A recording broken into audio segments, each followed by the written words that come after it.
Thank you, Councillor. Madam Clerk.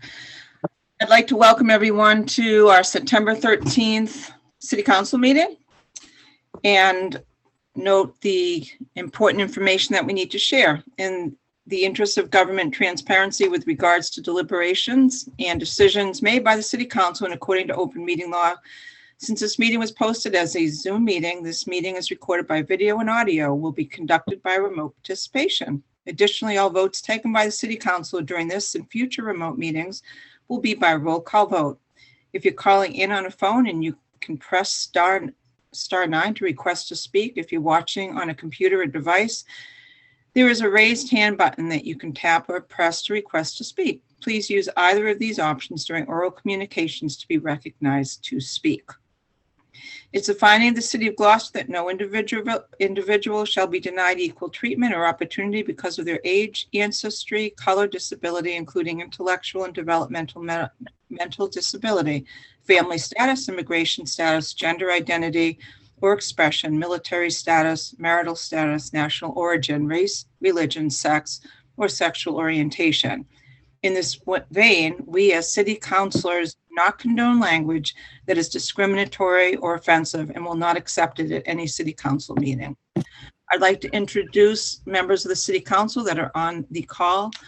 Jason Grow, at large, Sean Nolan, Ward 5, Vice President of the Council, Tony Gross, at large, Scott Memard, Ward 1, Tracy O'Neill, Ward 2, Jeff Worthley, at large, Frank Margiotta, Ward 3.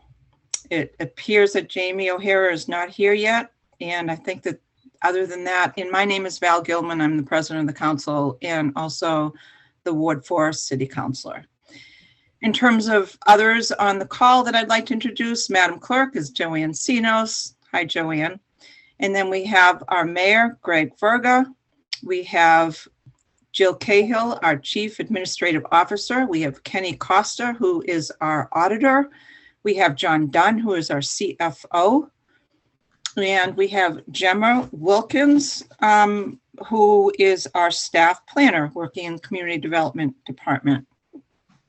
I think that is all that I see right now. So without further delay, I would like to ask our city clerk to call the next order of business. The first order of business is oral communication. The public shall have the opportunity at every regularly scheduled meeting to be heard under oral communications on matters not appearing on the agenda. Oral communications shall allow any resident who has a request or complaint of any nature relative to city business to appear before this council, state their problem without debate, and the matter shall be referred to the proper agency through the office of the mayor.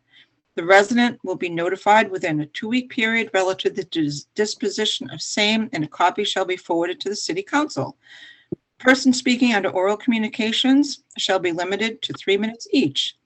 The council president shall not allow complaints as to individual performance. So I'd like to ask if there are any members of the public that would like to speak for the council for matters not on the agenda for up to 3 minutes. I see 2 people that have their hands raised. So Madam Clerk, if you would bring whomever in that you'd like to bring in first, that would be great.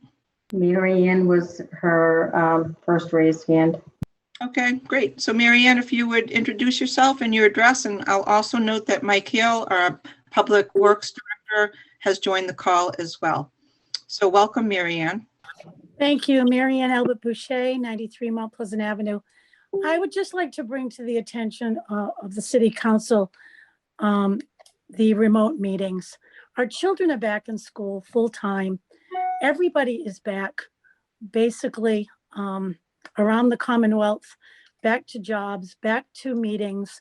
And if we're ever going to work as a city and work together on some very serious topics we have going on right now, instead of all of us using social media and Facebook to get the information out or to spread the word, I feel it's really important to be able to be face to face with our elected officials in all aspects of our city, government, and also in our schools.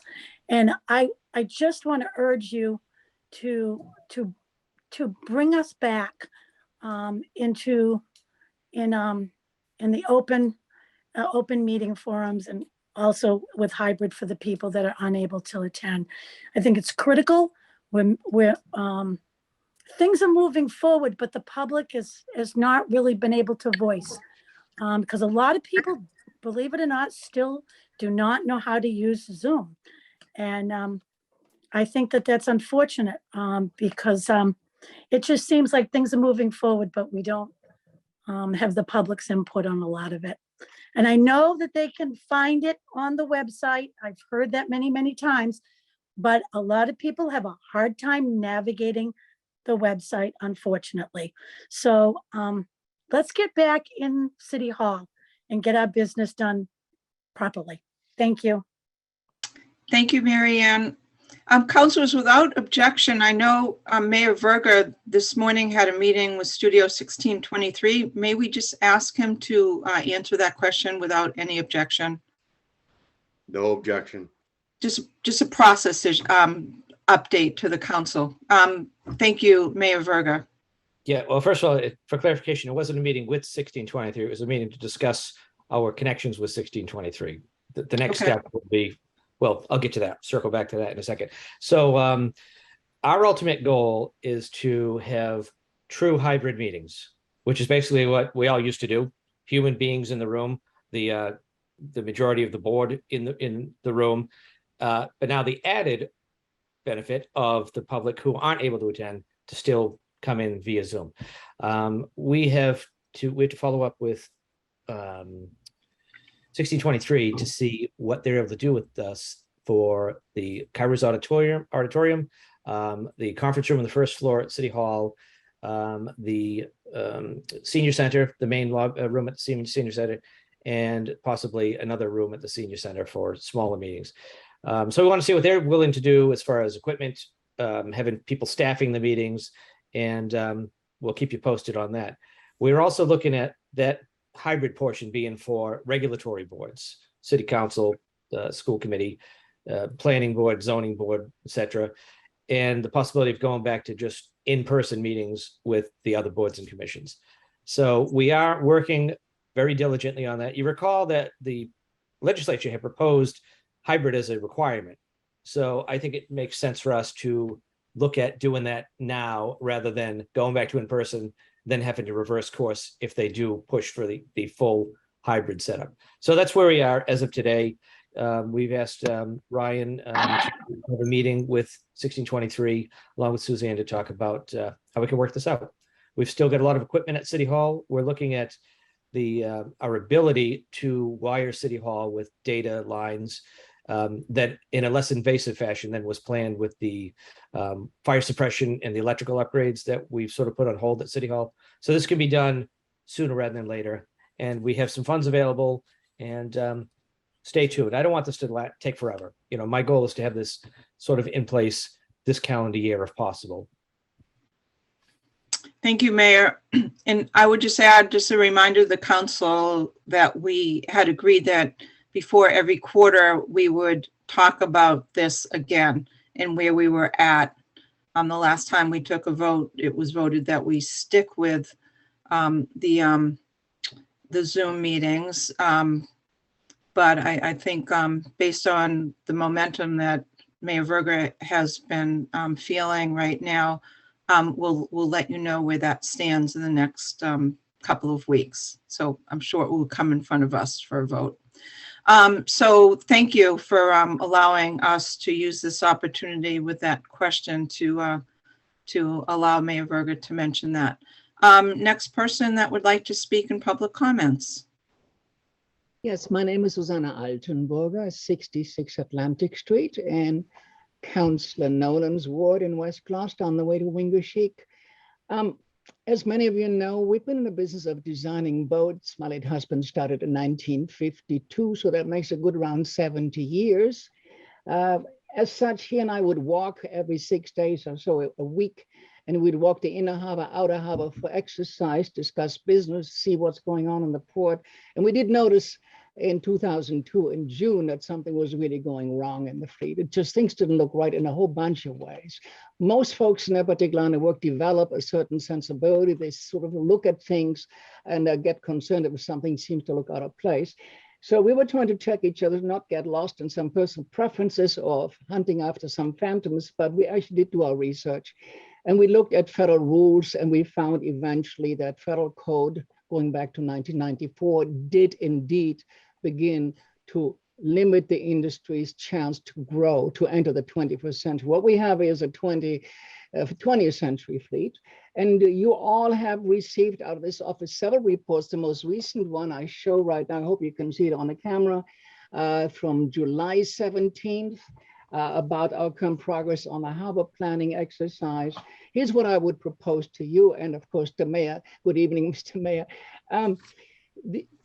Jackie Hardy years ago had one major issue, and she did call a community-wide meeting on a Saturday morning.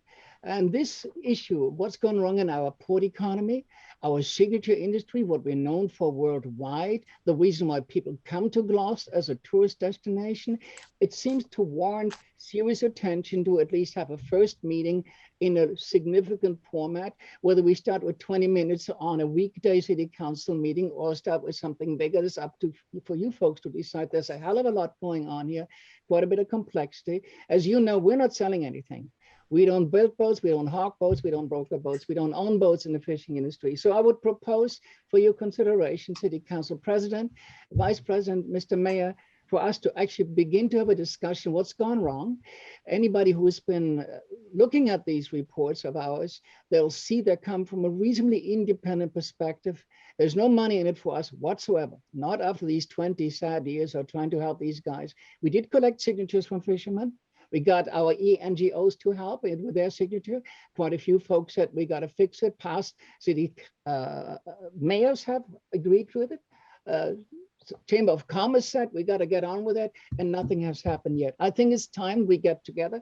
We have such a conversation, and I would start the conversation by offering you a lengthy presentation up front. How long it shall be, you folks will decide, but to get it concise on the table, what this is all about, what has happened, and particularly how we can fix it for our jobs base, our tax base, and particularly for our next generation. These kids should have a right, having been born on Cape Ann, to have an ocean-centric future, at least as one of their chances in life to see what they want to do with their life. Thank you very much for your attention to this.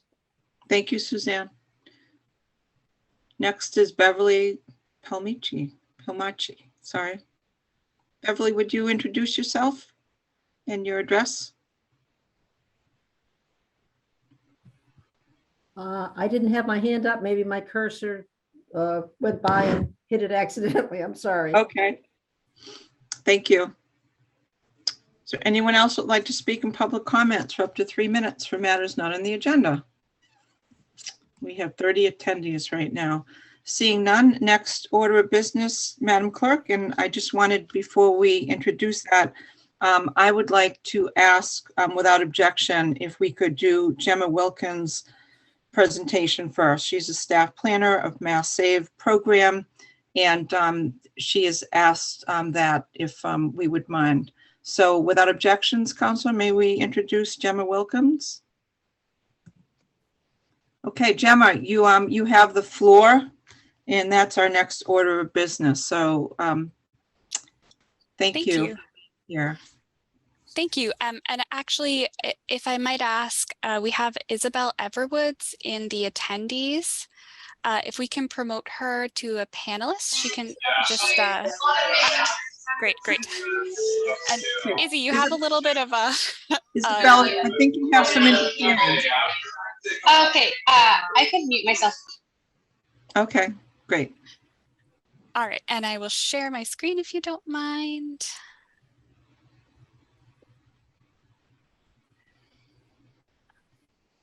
Can everyone see that okay? We can see it, thank you. It's very pretty. So my name's Gemma Wilkins. I'm a staff planner. I work in the community development department. I mostly work with Greg Kadamatori, who you probably see up here a little bit more than myself.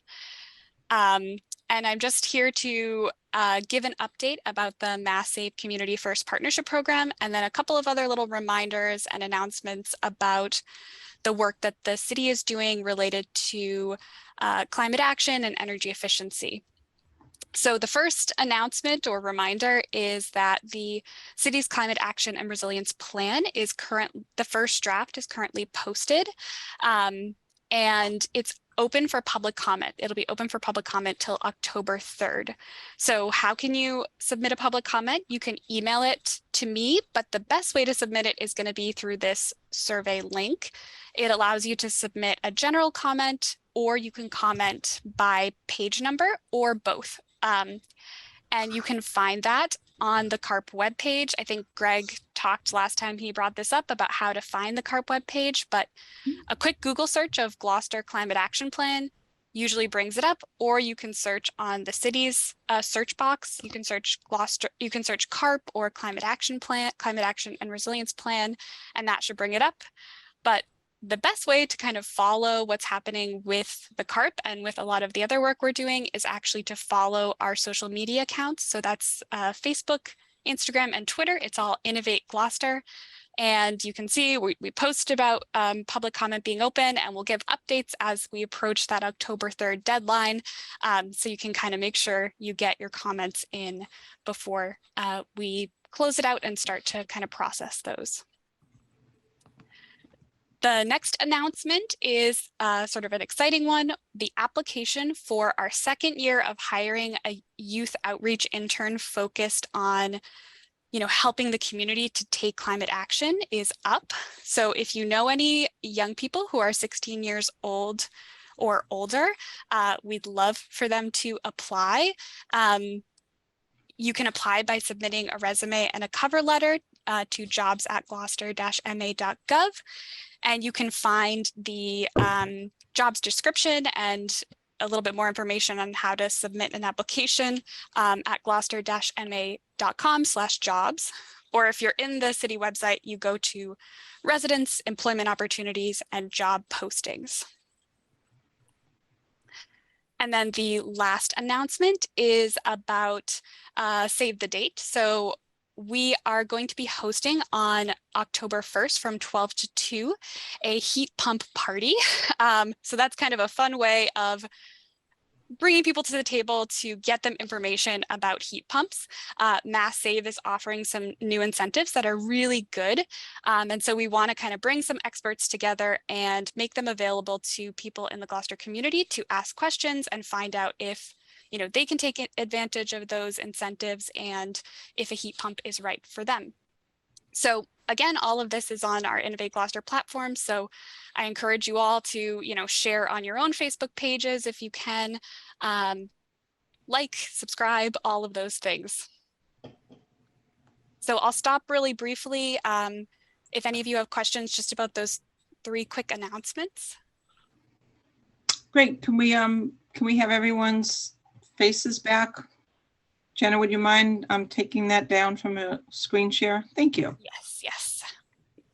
Okay, questions, counselors, to either Isabel or to Jenna.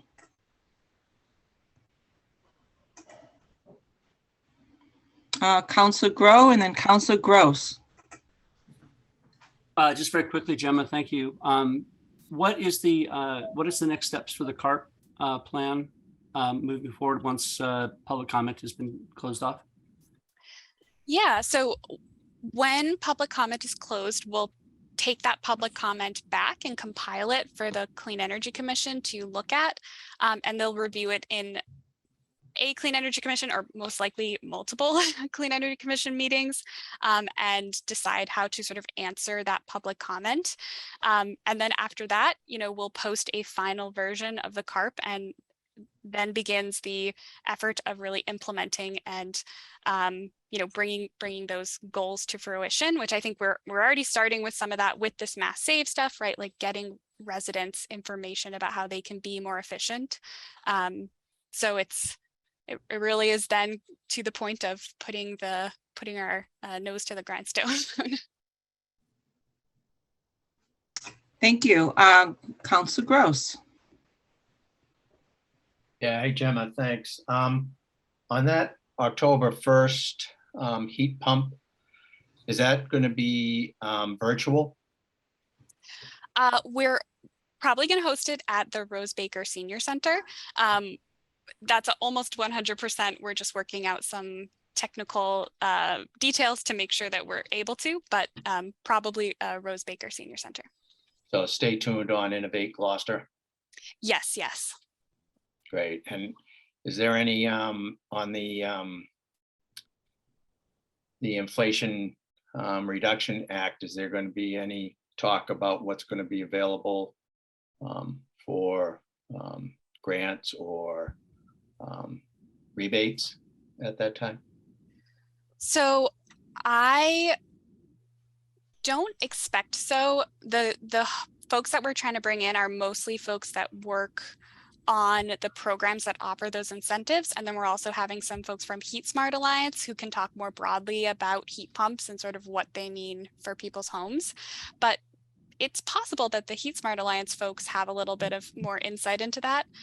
So I would definitely ask your question. There'll be an opportunity for Q&A if you're able to attend. And I'll maybe put it on their radar and see if they have any info about it. Yeah, that would be great. Thanks. Council Worthley. Thank you, Gemma. Appreciate you being here tonight. You said that there's a deadline for public input on October 3rd, which will be here before we know it. Can you remind the public again the best way for them to provide input to you or to the organizations that they need to write to? Yeah, and actually if I can I'll just really quick pull the slides up again so everybody can see the links. There we go. So this is the link to the survey where folks can provide public comment. And as I said, you can provide it by page number or just general comments on the plan as a whole. And if you want to, not have to type in that link by hand, you can also go to the CARB website and it's posted there, or you can go to any of the Innovate Gloucester social media and it'll be posted there as well. Okay. And then will that information, all the input that you receive, will that be made public too? I believe we'll be appending it to the plan when the final plan is published. Okay, thank you. So if we could go back to everyone's faces again, so I can see who has their hand raised. Counselors, do any more counselors have any questions on Jenna's presentation? And I do have a bit more to that if you don't, that was just the first portion, if you don't mind. Okay, please continue. Thank you. All right. Oh, sorry. Sharing. Can you see that? Yes. All right. So kind of getting into the meat of it, what I really wanted to update you all on is the Mass Save Community First Partnership Program, which the city is participating in. Many of you might know about Mass Save's programs already. They offer, a lot of incentives and rebates to residents of Gloucester to help save them money and energy. A lot of people have had a no-cost home energy assessment. Basically, someone will come into your home and recommend how you can be more energy efficient, and also identify those opportunities that you might be eligible for to get a rebate. So the Community First Partnership Program is run by Mass Save. It's a way to kind of leverage the capacity of cities to reach out to the community to get people plugged into these existing incentives and benefits that they're already eligible for. So our goal is really to, help Gloucester residents find out about these programs and navigate them. So how are we doing this? We're doing it through events, social media, like I said, videos, mailings, partnerships, and also door knocking, which I'll talk a little bit more in depth about in the next slide or next 2 slides. Oops. Oh, and I should mention, because we have Izzy on here, we are also partnering in this effort with Homeworks, and Homeworks is a home performance contractor. So they're one of those organizations that provides those no-cost home assessments. So our partnership with them is just a way to kind of increase our capacity and really do a pretty comprehensive outreach piece for this. All right. Slide changed. I wasn't going for a second there. So I think Greg had presented on this before, but just to put it in front of your eyes one more time, this is how you can take the Gloucester Energy Challenge. And the challenge is really to get folks to sign up for those free home energy assessments, and also to then go through and, you know, do some of those updates, use some of those incentives that MassSave offers. So if you're a general Gloucester resident, a homeowner or renter in a building with 4 or less units, you can go to homeworksenergy.com/Gloucester and sign up for a home energy assessment, and you'll be able to sign up right there. They have a scheduling tool.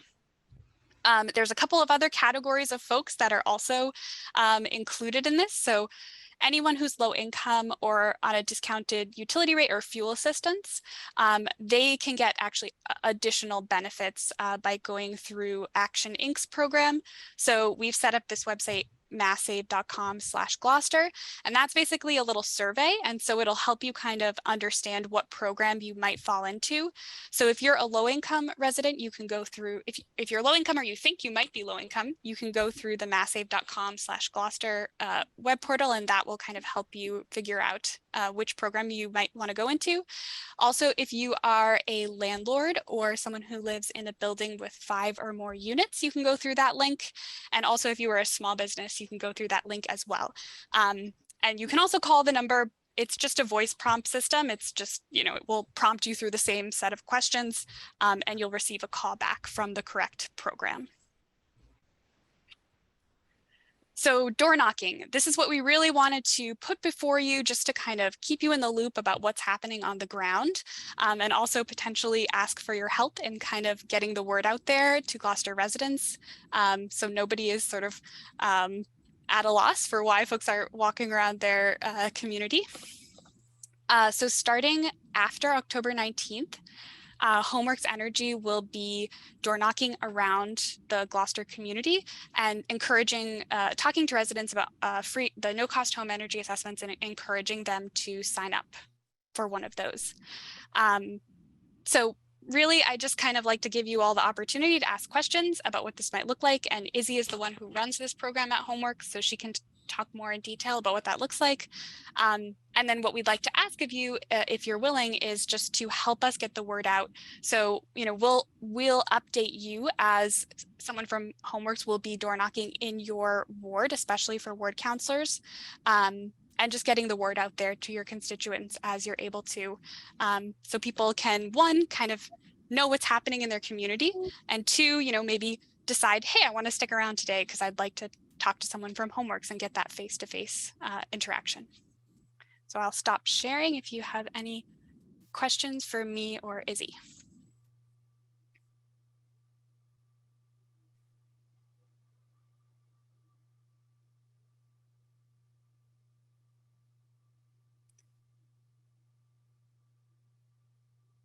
Val, you muted.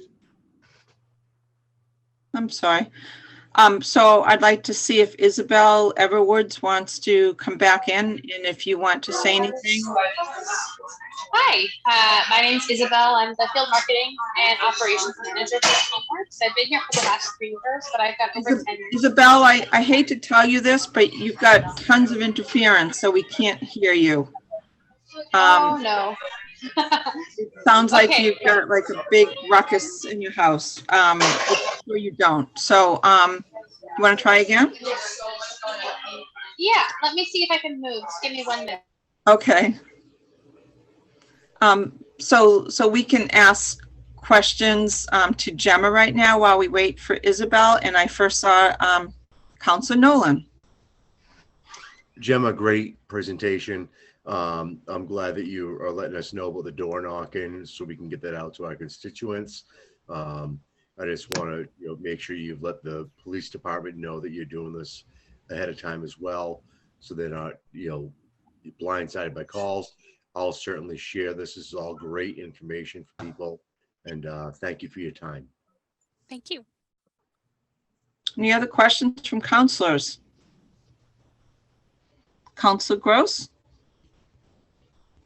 Yeah, Gemma, I would just suggest that, when you send out the announcement, if you want it to be put on social media, that you send it to all counselors, not just the ward counselor that they're going to be in, so that, because several people have followers that are in those wards that it's going to happen. And I signed up at the Sidewalk Bazaar. I was going to ask Isabel if she knew how successful that was down there, but but I get mine at the end of the month.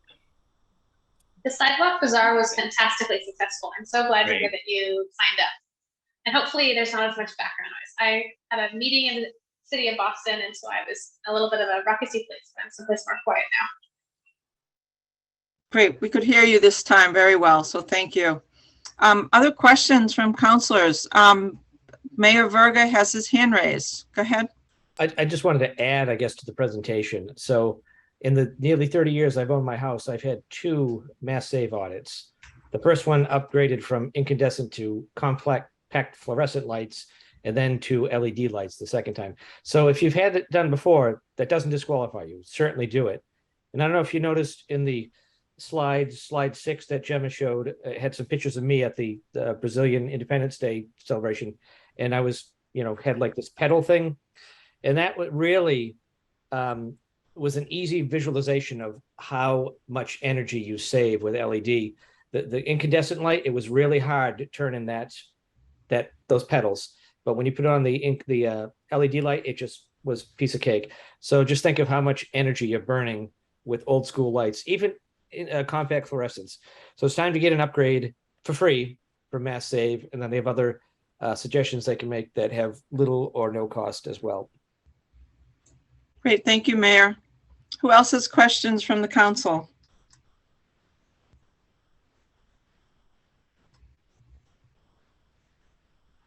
So seeing none, I do have just one short question, and it's about the way to get our constituents involved. So Gemma, the more you can get us this good material, and I think it's a good idea, as Councilor Gross said, to send it to all councilors, the better. And it's always nice to have crisp documents that we can forward and post and share.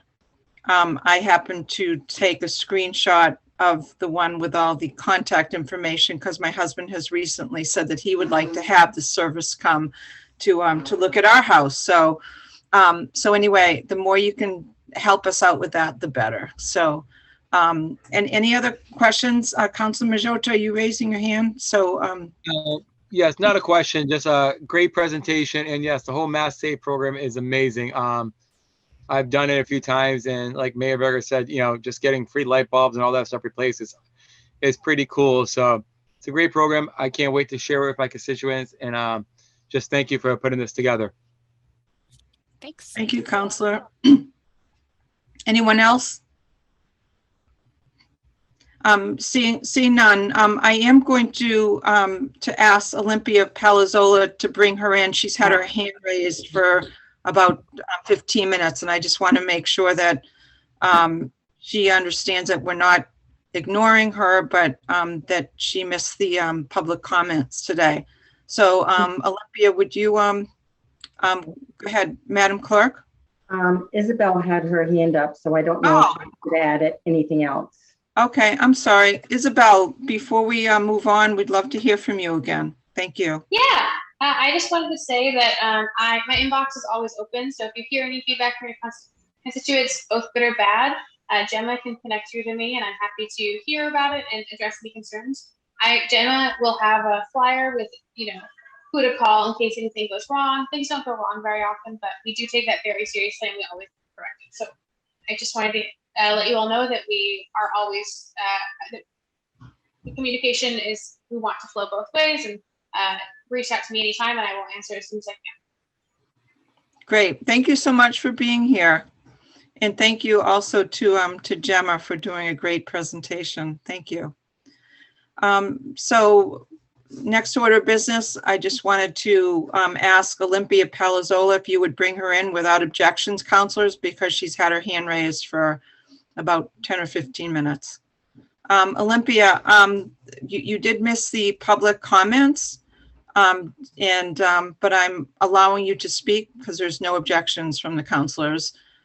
So can you just explain why you were raising your hand so we don't ignore you? Hi. Can you hear me? We can, yep. Okay. Olympia Palazzola, 57 Western Ave. I've had Mass Save come over also in the past, but I had a question about, one of them was the end where she mentioned the door knockers. If someone comes to the door, are they going to just hand you something, or are they going to expect to go through your house? Is that a possibility? I just want to know so it doesn't scare people with someone coming to the door and expect to walk in and look at your house. Is it only set up so that people can get involved and set a date for them to come over? So there was that part of it. And the other question that I have is, she mentioned several ways that they're going out to people, but at first she talked more about the internet and Facebook and all the other stuff. And a lot of people, especially the elderly that need it, don't do any of those things. So can she put something in the newspaper that gives all those, you said you took a screenshot, didn't think of it quick enough to take a screenshot, but you mentioned something about all the sites that you go to. If you can put a blurb in the paper with all those different things, maybe people would get involved as well. That's it. Okay, thank you. Gemma, if you want to respond to Olympia's first question without objections. Yeah, so to your first question, if I don't think Izzy's on anymore, but the goal of the door knocking would be to sign people up, schedule an assessment. So at the time of door knocking, nobody would be, providing an assessment at that time. The other thing I would mention is just that, no one should ever ask to see your account number or ask to see a bill, in a door knocking scenario. If you've signed up for a home assessment, that's sort of a different situation, but we definitely don't want people to be showing their utility bills to anyone that comes to their door, or showing their utility account number to anyone that comes to their door. So that's just sort of a tip. Because what you usually see is there's a lot of predatory alternate suppliers. You might have a grandmother or a friend who's a senior who might have been put on an alternate supplier without sort of their knowledge. So that's just a tip to sort of avoid those kind of scams. The second question of, having that outreach go beyond sort of the digital world, I completely agree with you. So I think we are really trying to bring in young people to this effort too. And so the digital space is really important for that. But we also recognize that older adults or just anyone who's not really online, which is really admirable and by my book, is also, in our thoughts in terms of what we want to do. So that's why we're doing tabling at events. We're going to be doing some press, a Gloucester Daily Times article, and hopefully a couple of interviews as well, to try and get the information out there in sort of multiple avenues. And certainly suggestions are welcome. Great. Thank you so much. Thanks again, Gemma and Isabel. We appreciate it. Next order of business, Madam Clerk. Next order of business is the presentation from Council President Val Gilman regarding compliance guidelines and the timeline for multifamily zoning district under Section 3A, the MBTA communities. Thank you. So today's presentation is just a very short overview of some of the material that has been distributed. And I'd ask Joanne if you would share the presentation. And I would first like to look at the relevant sections from the Zoning Act, which is slide number 8.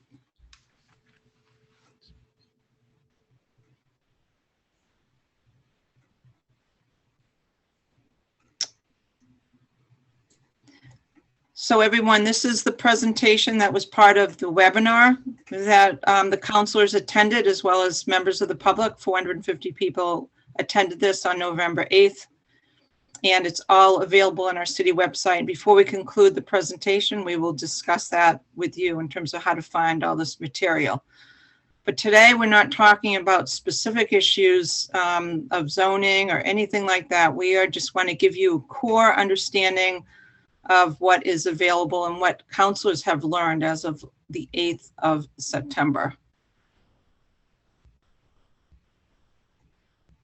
Okay, this happens to be the relevant section from the Zoning Act, and it's the same 3 core sections that we reviewed last year.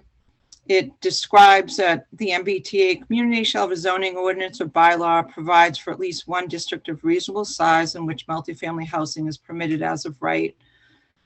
And it goes on to describe that in Part B, an MBTA community that fails to comply with this section shall not be eligible for funds from the Housing Choice Initiative as described by the governor in a message to the General Court dated December 11th, 2017, the Local Capital Projects Fund established in Section 2 of Chapter 29, or number 3, the Mass Works Infrastructure Program established in Section 63 of Chapter 23A. And then C, the department in consultation with the Mass Bay Transportation Authority and the Mass Department of Transportation shall promulgate the guidelines to determine if an MBTA community is in compliance with this section. So that's just the standard Zoning Act, MGL Chapter 40A. Joanne, if you wouldn't mind going to the 3 compliance slides now, that would be great. So tonight, what we want to do is we don't want to go through all this whole presentation. We want to explain to residents of Gloucester what the 3 sections are that are in front of us, okay? Or not in front of us, but in front of the city right now. Can you go back one? Okay. So, so this is, one more, please. Go back. Okay. Here are the compliance timelines. The 2022 compliance, all MBTA communities could achieve compliance for purposes of this year's one stop by submitting a single community information form. And we already took care of that last year.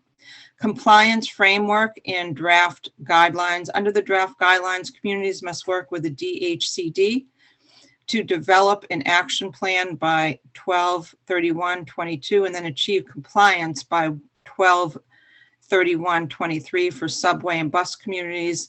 And the one that deals with us is 12/31/24 for commuter rail and adjacent communities.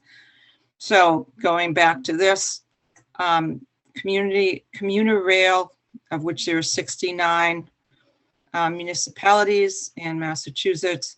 The action plan submission deadline, if applicable, is January 31st, 2023. And the district compliance submission deadline is December 31st, 2024. So one might ask, what does it mean to comply with the action plan submission deadline? And this is something that the mayor's office will be heading up. So if we could look at the next slide, we'll go through what that means. The interim compliance. An MBTA community that has not adopted a compliant zoning district and had their district approved by DHCD may complete an action plan that outlines its process.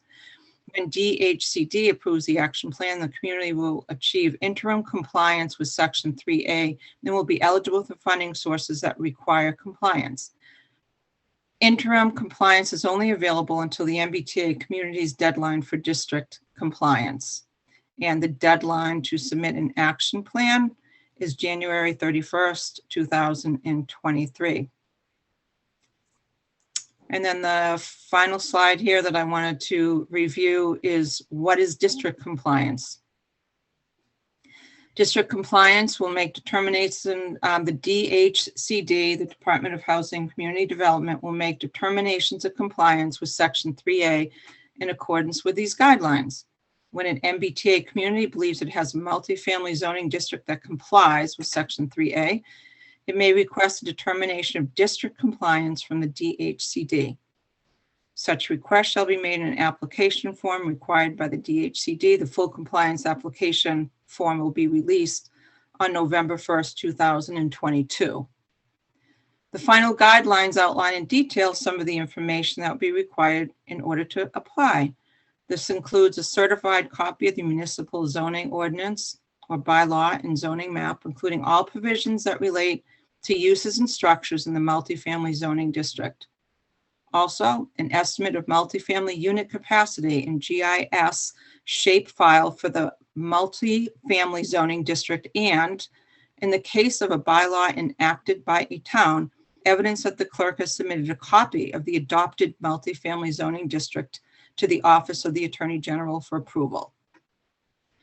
Next bullet, after receipt of a request for determination of district compliance, the DHCD will notify the requesting MBTA community within 30 days if additional information is required to process the request.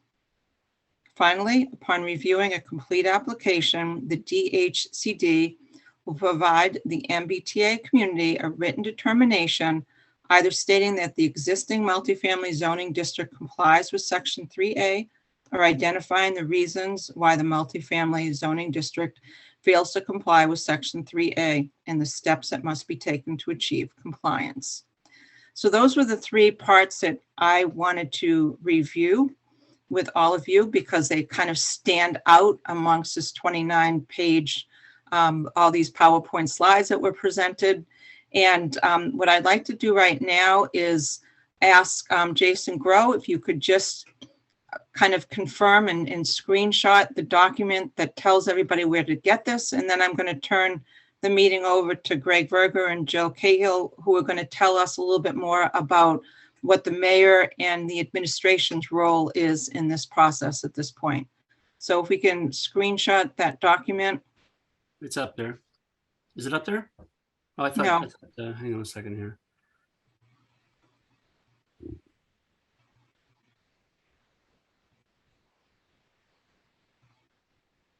What am I looking for here?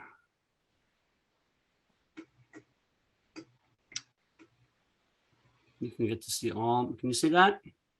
Yeah, that's not the one. It's not. Oh, okay. Well, I'll tell you what. Could Joanne screenshot it? I'm gonna have to practice this. Can you screen share? That would be great. Let's see. This one. Great, thank you. Oh, that's not what I was thinking it was. Okay, I'm sorry. Okay. So anyway, so how residents, go ahead, Councilor Grow, I'll let you take over here because you chair P&D. So please, thank you. Yeah, I think my original comments were going to be on the timeline, and that's going to be adjusted now, I think, as after we hear from the mayor about his proposal for the next year and a half or so. But we do have this information is up on the website, as it's stated here on the link here. We are also City Council, I think, is going to, or the P&D is going to establish a frequently asked questions and question and answer page that's available on the website, so that as we get and collate questions about the process and about what's being done and what this all means to the city, we're going to try to update that to the website so that people have an ongoing understanding of factual information, and hopefully they'll get a better understanding of what the city is doing in terms of coming into compliance and making those decisions as we go along. I think what's really important to understand here is that this is a fairly long-term process, even though we have. Sorry? Madam Clerk, I think you need to mute yourself. Sorry. Did she say I was being boring? I didn't hear that. No. Oh, okay. So the, where was I? This is going to be a 2-year plus project. And I don't want to steal the mayor's thunder in terms of what his announcements are, but the council has got nothing to do at all until at the very least, the end of January of 2023. That's when the action plan is put into place. I would like to think that being an integral part of this process and the planning board, an integral part of the process, that we will be partnering with the mayor's office through this process so that we are able to, one, offer our input, but two, be able to more efficiently and regularly update our constituents through ward meetings and through community meetings. But again, I don't really want to. I don't want to jump in on his announcement. I think we let him speak now, and then we can go from there, if that makes any sense. Okay, so Mayor Verga, thank you, and CAO Jill Cahill, the floor is yours to explain what you plan on doing in terms of introducing this, because this is all part of your purview. Great. A memo was sent out to you this afternoon. I don't know if all of you had a chance to read it, but I'm going to sort of paraphrase the contents of the memo. So one of the slides you showed, Val, or Madam President, one of the lines read, we need to outline a process for strategy, outline a process and strategy for adopting a compliant district. So as it stands now, we are not compliant with this law. When this all began, it seemed like it was a choice, an opt-in. I think the secretary made it pretty clear, Secretary Keneally, during the presentation on the 8th, that this is a mandate, it's required, it's a shall, it's a must, fill in any of those words you want. That being said, as the mayor, it's my responsibility to make sure we're compliant with state law. So the action plan is due by January 31st, 2023, which is what I intend to do. I asked Jill to send over to you basically what is on the form for the action plan. I guess that's useless, me holding up this blurry document, but that was sent to you when the meeting started. I saw the email pop up. So you can take a look at that. Now, one of the things that we heard this last spring when you guys were reviewing the other local zoning ordinances that were proposed was that the community wanted to have a process and they wanted public engagement, which is absolutely what we want to do, because this should be a transparent process.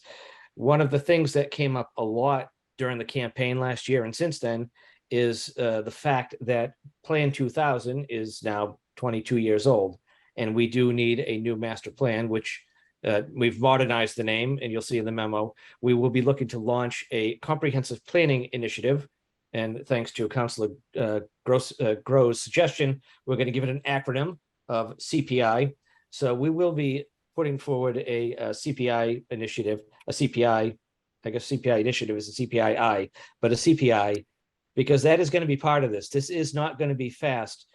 Those of you who watched the presentation on the 8th, I'm sure you all walked away like I did, where you had more questions than you had answers from that presentation.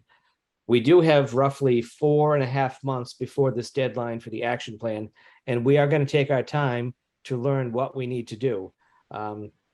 At that point, we'll have a chance to put forward the action plan, which talks about what we're going to do. The language in that action plan will include talk of the CPI, because that is the process we have to undertake. We will be looking for input, just like we did in 1999 to 2001, when we had the last plan for the city. So that's where we are. We'll submit the plan. We'll begin the process of the comprehensive planning initiative, and we have until 12/21 and 12/31, 2024, whatever it is, December of 2024. So there's no real need to rush this. We want to make sure we get it right. We want to make sure we have all the facts before we get out there and start talking about it if we're not sure of what the facts are. And that is where we are. So I apologize if you didn't have a chance to read the memo, but if you have questions based on what I said so far over the last 4.5 minutes, I'm happy to answer them, as is Jill. Thank you, Mayor. Madam Clerk, can you screen share the letter that for the purpose of the public, because we have 33 members of the public on the call, which we appreciate, and like them to be able to read this. I don't have to read it out loud, but if you just want to read it through, that would be great. Would you like me to read it? Oh, that would be great, Mayor. Narrate Thank my you. own memo? Absolutely. So, How appropriate. How appropriate. This is the City Council from myself, dated this afternoon. Multifamily zoning requirement for MBTA communities. As you're aware, the Mass Department of Housing and Community Development, DHCD, has issued its final compliance guidelines for multifamily zoning districts under Section 3A of the Zoning Act. The language of Section 3A requires communities that meet criteria defined by the state to have a zoning ordinance that provides for at least one district of reasonable size in which multifamily housing is permitted by right, as of right. As the mayor, it is my responsibility to bring Gloucester into compliance with state law.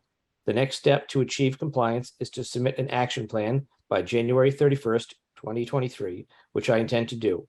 This action plan, I will outline the next steps and a timeline necessary to achieve compliance and the core team of city employees and leaders who will be responsible for developing compliant zoning.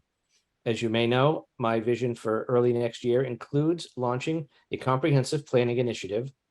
And I strongly believe that this discussion about housing and multifamily zoning belongs in the comprehensive planning process. This planning initiative guarantees the opportunity for transparency, collaboration, and public input throughout the process. The action plan I submit to DHCD will include this information and outline the timeline necessary to be sure the City Council has adequate time to review and adopt compliant zoning. In the meantime, we will be exploring technical assistance and funding opportunities to support this process. Please feel free to contact me with any questions.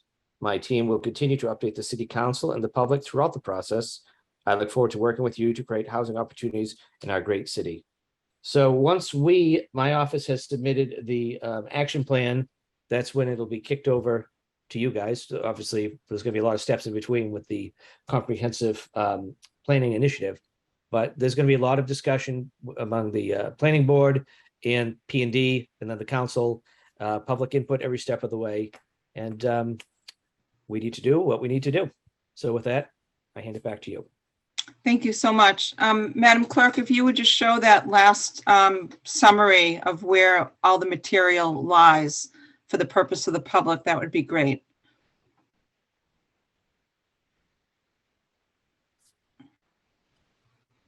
Thank you. So if you would just scroll up for me, that would be great. How residents can get up to speed on the compliance. We ask that you review our City of Gloucester website, hitting the links to departments, community development, and then state mandated zoning. The URL is right there. This currently includes the following information right on our website. Will be updated as new information is released by the state. The final guidelines. Those were dated August 10th, 2022. The Department of Housing and Community Development Communications letter. The slideshow presentation at the 9/8/22 webinar, which you saw 5 of the slides. And then the 1-hour webinar that was presented on September 8th, 2022. And there were 450 members of the public, including public officials, planning, administrators, administration that were on that. And now it's available, it was available back then, but we encourage everybody to begin with just pausing and reading and watching that webinar. It will be an hour, very worthwhile. And then the overview of the slides that we talked about today include the law, compliance timeline, the interim compliance, which the deadline to submit is January 31st, 2023, and the district compliance deadline to submit on 12/31/24. And so I just wanted to review that with all of you to let you know that the tools are right at your fingertips and it's all on our city website. So without further ado, what I'd like to do is ask Joanne to get rid of the screen share. Thank you, Madam Clerk. And I'd like very much at this point to open this up to questions on the guidelines right now. We're not going to be getting into details and heavy conversations about how we feel about this. We are going to let the process vet through. So I'll start with Councilor Grow, and then I'll look for hands for any questions or comments. Then Councilor Worthley. Councilor Grow, you are muted. Yeah, I know.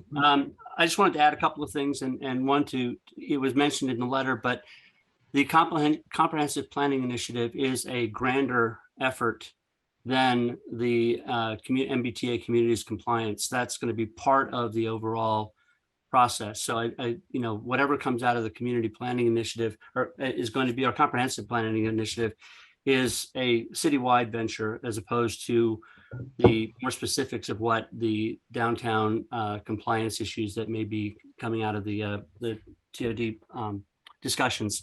And secondly, when the time comes at the point when we have something to work on, Rick Noonan and I have talked about our respective subcommittees working together to condense some of the staff time that's used for coming up with the solutions to these issues.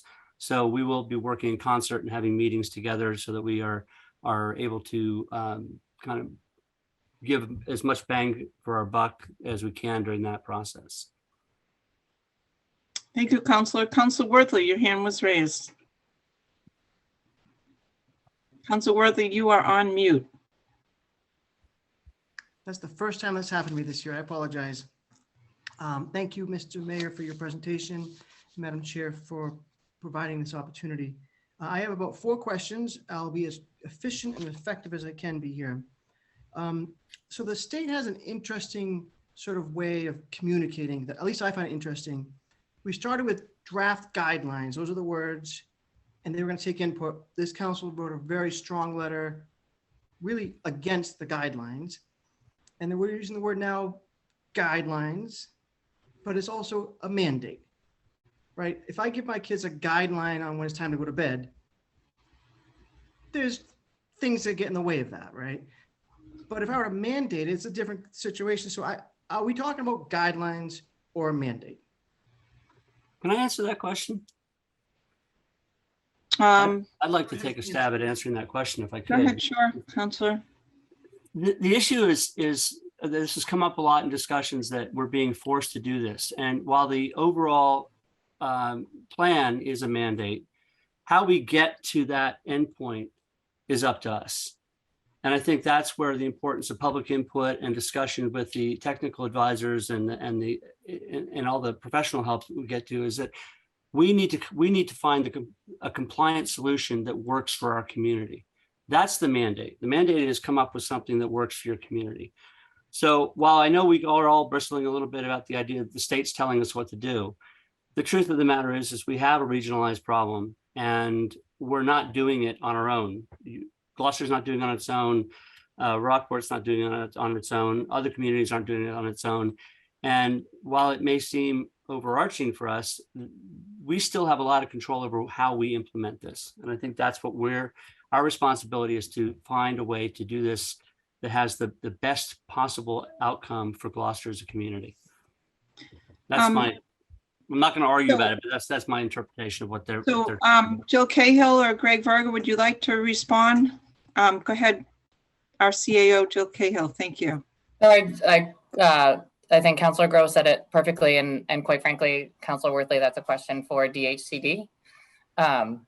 So if you want to submit that, there's a whole on the online. So I think we need to be very clear between the line of what is the responsibility of the state and questions that should be directed to the state and questions of the city. So I think if you want further explanation from them, that's great. But I think Councilor Groh answered it correctly. Our job is to submit to them something that we feel locally is compliant. But it is a mandate of us to submit that to them. So I think that is the short version, but Mayor has his hand up as well. Go ahead, Mayor Verga, and then Councilor Worthley has a follow-up question. Go ahead. Yeah, I would say to Jeff's point, I sort of agree with you. I mean, it's confusing, because they were guidelines, but the fact of the matter is the secretary made it pretty clear the last time when they reviewed before when we were talking about the draft guidelines. And he reiterated again on the 8th, again, the words I said, mandate, must, shall. I think there's no mistaking where the state's coming from, but that's why we need to take it slow to make sure that what we do is compliant and we don't head down the wrong direction of compliance if they're going to change again. But we've got time. We've got 4.5 months to get the action plan in place. Then we've got another additional year to get the compliance in place. So back to you.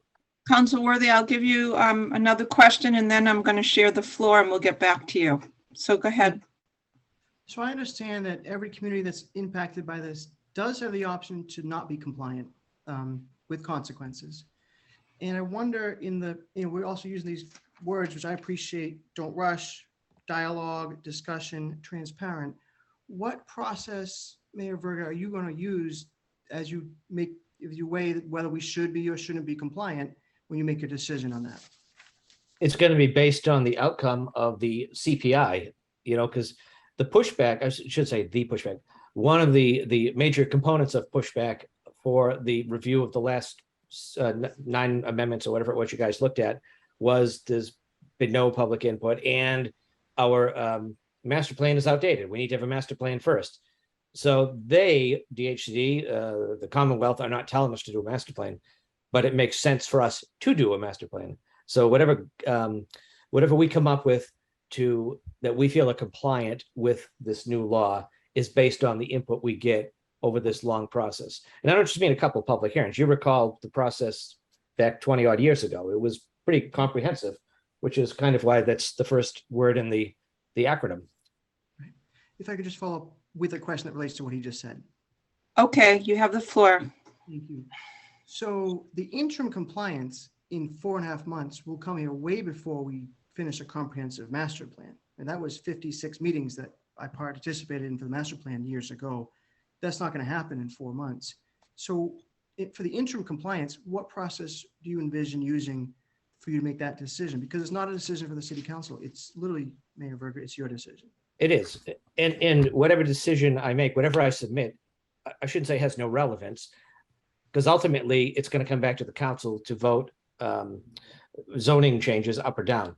And I apologize that you didn't get the action plan for communities earlier, which is basically the form that we'd have to fill out. But it will be very clear in the plan.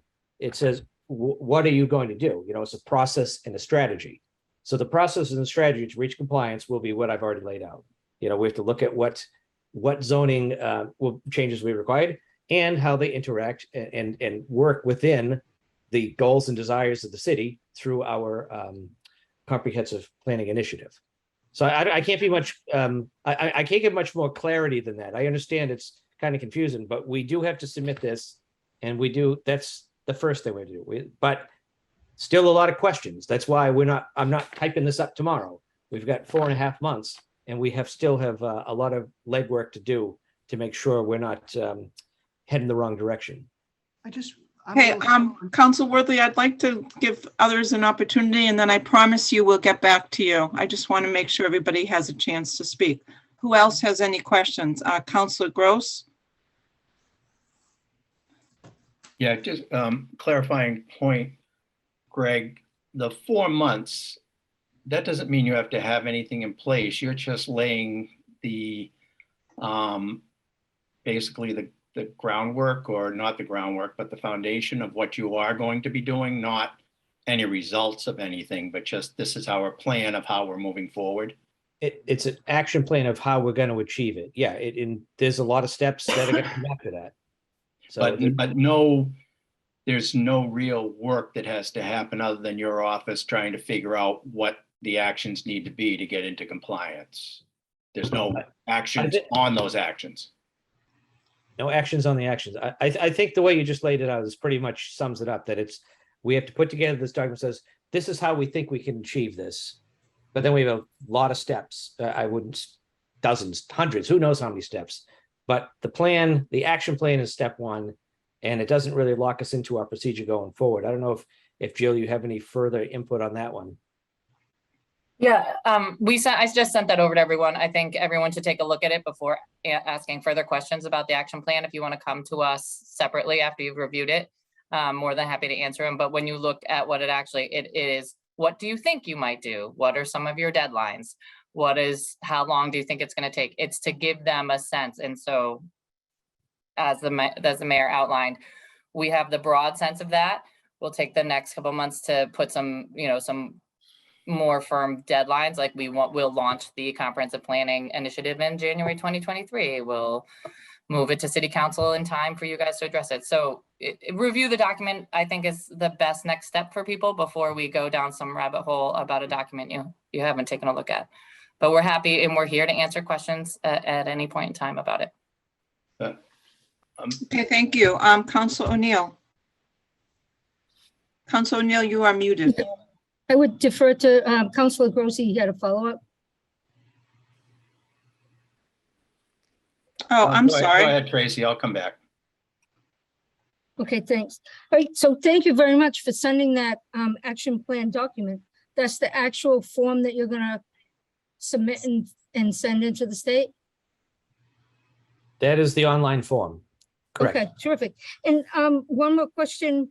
The Comprehensive Planning Initiative, is that a board or a committee, and who's on it? Can you tell me who's on it? Or is it No, not? as of this moment, nobody's on it. Okay, The extent of it is it was typed into this memo. But it's something we've talked about, like I said, throughout the campaign, throughout your hearings on the zoning amendments, people were saying we need to have a master plan. This is basically another name for the master plan. So I see it as similar to the process that took place in 1999, with the added benefit of now we have Zoom and other technology that might make it easier and allow for additional input. Though in 1999, 2000, there was quite a bit of input. So this can only make it better. So we will keep you posted. Setting this process up is not going to be done in a vacuum, but this is where we are as of today. So there are zero people currently assigned or even thought of to be on this committee. oh yeah, that was my second question. Have you? I thought of will any? just add that it does typically stem from the planning board. Obviously, the planning board is the planning board, so a comprehensive plan initiates from them. I encourage you to read the Plan 2000, and even the beginning will show you kind of what the process is and who's typically involved. Obviously, Councilor Worthley can catch you up to speed on what they take. It's a pretty prescribed process. And I think you'll find that the biggest piece of one of the largest pieces of it is the discussion of community identity. And that's why we think that this discussion lies there, because it's a really important time to talk about what housing looks like and what it means to the community as a whole, what the impact is on all the other elements that we've talked about, transportation, infrastructure. So it takes all those concerns that people brought up previously and puts them into the planning process where they belong, which is the comprehensive piece. So it's not just looking at zoning in a vacuum, it's looking at zoning and its effects on each of the other areas that we talk about daily. So all the counselors, if you haven't, at least, it's a long plan. I read it when I first applied for a community development director job. But at least to understand the process, read the executive summary and the outline, I think will give you a good grounding on what to expect in the coming year. Okay, so but my question was, we don't know who's going to be on that committee. So, and who makes that? Is that the mayor obviously makes that decision, or is Yes. that together with city council or with planning board or P&D, or is it? Well, solely- I think to Jill's point, it's safe to say there'll be planning board members on it. But as far as the rest, building out the rest of it, as I said, it won't be done in a vacuum. I'm going to be looking Okay. for suggestions. I mean, there are some usual suspects in it, but I'm sure there are a lot of people out there who I hadn't even thought of. So, Okay. but that we'll keep this discussion going. But it's going to be a real important part for our city. Plan 2000 is 22 years, so this could be for another generation, whatever we come up with. So it's got to be done thoughtfully. Okay, thank you. And can I just clarify where the exact location, the interim compliance action plan form is part of the guidelines. Is that correct, Jill and Greg? No. Okay. It's on the website. It's if you go to the mass.gov, again, everything you need is on mass.gov. If you went to the webinar on the 8th, that also had that separate, like here it is. So if you go to the mass.gov website, which again, this comes from the state, you will not only find the action form, you'll also find a checklist that I think I shared with Councilor O'Neill the other day. that says like, what could your community be doing to get ready? Anyway, if you have not been to that website, again, please go. Most of the questions you're asking here can be answered by some time spent there. So may I just ask, Jill, if now that you've shared this with the counselors, would you put a link on the community development site with the action plan so the public can easily see it as well as we've had the opportunity to see this email? That would Just be to great. clarify, Jill, Val, the action plan form. Not It's the just- action Yes, plan. right. It's blank right now. Right. Yeah. Exactly. But it's a scroll down and I think it would be helpful if everybody understands what it looks like if they're interested. So if you could do that, that would be terrific. Okay, so we are going to ask counselors that have not yet spoken. Looks like Memhard. Okay, Council Memhard, thank you. Thank you all. And this is a really rich discussion. I'm glad we're having it. It's timely and needed and appropriate. And I think we'll all step up to doing a good job with this challenge and opportunity. I was just interested, I'm not looking for an answer this evening, but if Jill and Greg and working with Kenny and John Dunn, the CFO, could just help clarify for the public's concern what the dollar value of this kind of state aid that is sort of on the line as the way it's been presented. The Housing Choice Initiative benefits in terms of what the city gets from them typically. And over the years, the Local Capital Projects Fund funding and the Mass Works infrastructure programs. I'm aware, for example, that the Mass Works program from the state underwrote a large portion of the commercial street infrastructure that allowed the Beauport Hotel and likewise the infrastructure around the Gloucester Crossing complex. So those are two examples that come to my mind, but I would appreciate at some point that we can share with the public a summary of some of the funding that we have been recipients of through the state because we've been an active participant and partner with them that in theory might be at jeopardy if we failed to step up to compliance. Thank you. Mayor Bring that Verga? to BNF. Go Yeah, ahead. we can pull together that information for what we have received over the, I don't know how many years, last 10 years or so, but also some of the other things that we've applied for that we didn't necessarily get that we wouldn't be allowed to apply for in the future. Councilor Memhard, would it be okay if we bring to BNF? Do you want to a future BNF? Sure, that meeting? would be a good start to presenting it and we can go from there. That'd be wonderful. Thank you, Jill. Yeah, so we can refer that to BNF. I think that would be helpful. I know Councilor O'Neill has also asked that in a request to the mayor, I believe. So that's all good information. Good. Thank you. So I'm going to go to Councilor O'Neill and then I'm going to go back to Councilor Worthley because I don't think I have any more hands. Oh, and then Councilor Grow. Go ahead. Thank you. Referring people to go to the mass.gov site to look at the action plan for communities. That's a scroll down form, right? And Yes. I couldn't scroll down any further because I'm not the administrator. You can download the whole thing. You can download the whole thing, which is what I Okay, sent to like you all of did, you. and that's how you did it and emailed it Yeah. to us? Yep. Okay. And I did look up the Housing Choice Initiative, how much money we got from them, and the local capital. I forget what the last two words of the local capital funds are. And from each of those was zero for the last 5 years. We did get 3 million from Mass Works for the Halyard project, but I just wanted people to know we didn't get anything from the first two. I just did my homework, so. I just Just thought as I'd a let you know. clarifying statement, we are not eligible for housing choice because we're not creating housing at the rate that makes you eligible for Right, receiving so- housing choice grants. Right, so if we don't create the housing, then we don't need the funds. No, the housing choice, that's not exactly how it works, but I'm happy to clarify it for Counselor at BNF, and I'd love to have you there, Counselor O'Neill.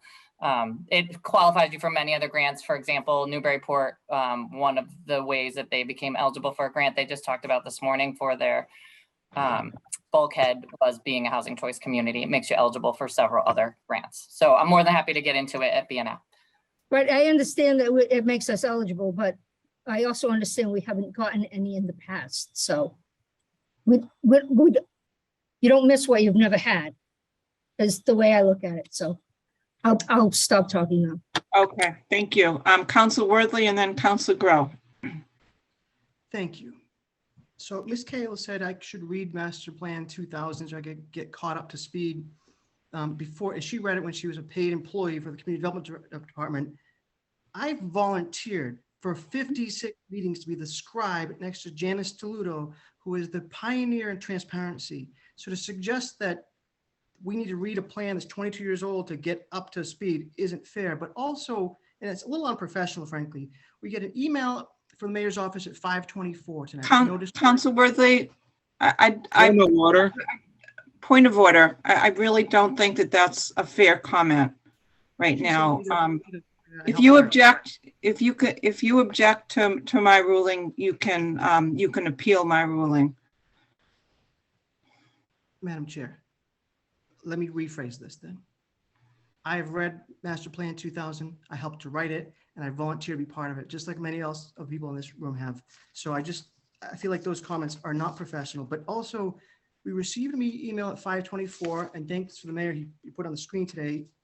And then we received the action plan at 6:27 while we're in a meeting, listening to a presentation on city planning staff. And then you say, don't ask any questions about the action plan until you've read the thing you present during the meeting. It's not really fair to the public who's coming here to kind of get some insight on what's going on to suggest that we can't ask questions about something that we just received while we're in a city council meeting. So that's that. But the real question I've been trying to get to is this first sentence in the second paragraph. As the mayor, it is my responsibility to bring Gloucester into compliance with state law. I just want to ask the mayor respectfully, have you decided that, even if we don't know how yet, and there's options for input, have you decided that we are going to be in compliance?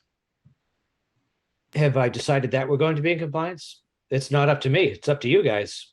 We have to put forward what it takes to get in compliance. And then the city council, through the chair, if I may, the city council will hold the public hearings and take the votes. I have to do the first step, the action plan. You guys have to take the action. Okay. And while we're at it, sorry, you still going? Thank you. Okay. And first of all, Jeff, Jill wasn't necessarily saying you, Jeff. She was saying you globally to everybody here. And she was saying, so I don't know if there's another council. Well, I heard her saying it to everybody. Everybody who is not familiar with it, it's a quick way to say, oh, this is how a master plan works. I don't think she was saying go through and read it and absorb every square inch of it. But that is what, if there was any offense taken, there was none intended. And as far as the document, that was an afterthought that I had to also include, I'm pulling up another blurry document, to include the form that will become the action plan. I just texted Jill after the meeting started and says, hey, why don't you send that too? So if anybody's being blamed here, it's me. We're trying to just get this out there and move this thing forward. We're not looking to point fingers at anybody. We have a law that we have to follow, must, shall, mandate, et cetera, et cetera. We're doing what we have to do. We ask that the council be patient with us while we do what we have to do, and we will work collaboratively to take it to the next step. Thank you. Thank you, Mayor. Council Grow. I'm glad. And then Council Gross. Yeah, I'm glad the mayor stepped in there. I think we need to be really careful about questioning the integrity and professionalism of our city staff. Councilor Worthley, through the chair, I read that as many people have not read a 22-year-old document. And if we're going to recreate the wheel, it ought to be a good idea for us to look at the wheel that came before us. That way we know what to do and what not to do moving forward. So, frankly, I think you owe an apology to Ms. Cahill for your comments, but that's up to you. What I did want to say is, and I'm going to say this collectively, Point of order, Madam Chair, point of order. Council Worthy, state your point. Ms. Cahill used my name in her comments. I responded to her saying I should read the document that I participated in. Okay, so I commented back to her that I'm very familiar with this document because she brought me up. Now, Councilor Gross saying I'm being unprofessional because she said what she said. I apologize. Council Worthy, I think at this point we need to move on. Yeah, and I think we're all very Well, hold on, Councilor Grow, I have the floor. I believe that it's our job on the council to treat each other with dignity and respect. And that is why I called a point of order. And I think we need to move on. So I would appreciate if you would state your next question so we can continue this very helpful conversation. All I wanted to say was that I think everyone needs to take the time to read the presentation that was given on September 8th. There are a lot of questions that are answered in that document, and that there's a number of myths, I think, that are dispelled by reading that document. So I really would encourage everyone, and I hope later on as we move through the consent agenda that we're allowed to bring that to the City Council Planning and Development. So we might take a meeting and actually run through it and deal with some of these questions and answers, because there's a lot of vexing discussion out there online and in social media about what these regulations actually mean. And I think it's really important for the health of the community moving forward that everybody's reading out of the same Bible here. You know, we've got a lot of information that's coming at us. A lot of questions have been asked. We have the opportunity to answer a lot of those questions within our own capabilities of reading the document. But I think then we might take a meeting to actually run through some of this stuff in advance of the action plan, just so that people understand what we're talking about moving forward. That's my suggestion and my hope. Okay, I'm going to go back and allow Council Worthley to have another question, and then I will go right to Council O'Neill, who has her hand raised, and then Council Gross. Sorry. I yield the floor. Okay, Councilor O'Neill, it's your turn. Thank you, Councilor Worthley. I would just like to tell the public to go to mass.gov and just type in 40A, 3A, and read it for yourself. I actually think if you just put in Google MGL, which stands for Massachusetts General Law, 40A space 3A, it'll pop up. It's 3 paragraphs. Read it and just read it. That is the law, those 3 paragraphs. Paragraph C is 2 because the first paragraph C stopped on July 31st or something, and the second paragraph C began on July 31st. So there's 2 paragraph Cs, but it's still only 3 paragraphs. It's a very short read. Read it a couple of times and come back to the council or call your counselors and ask questions.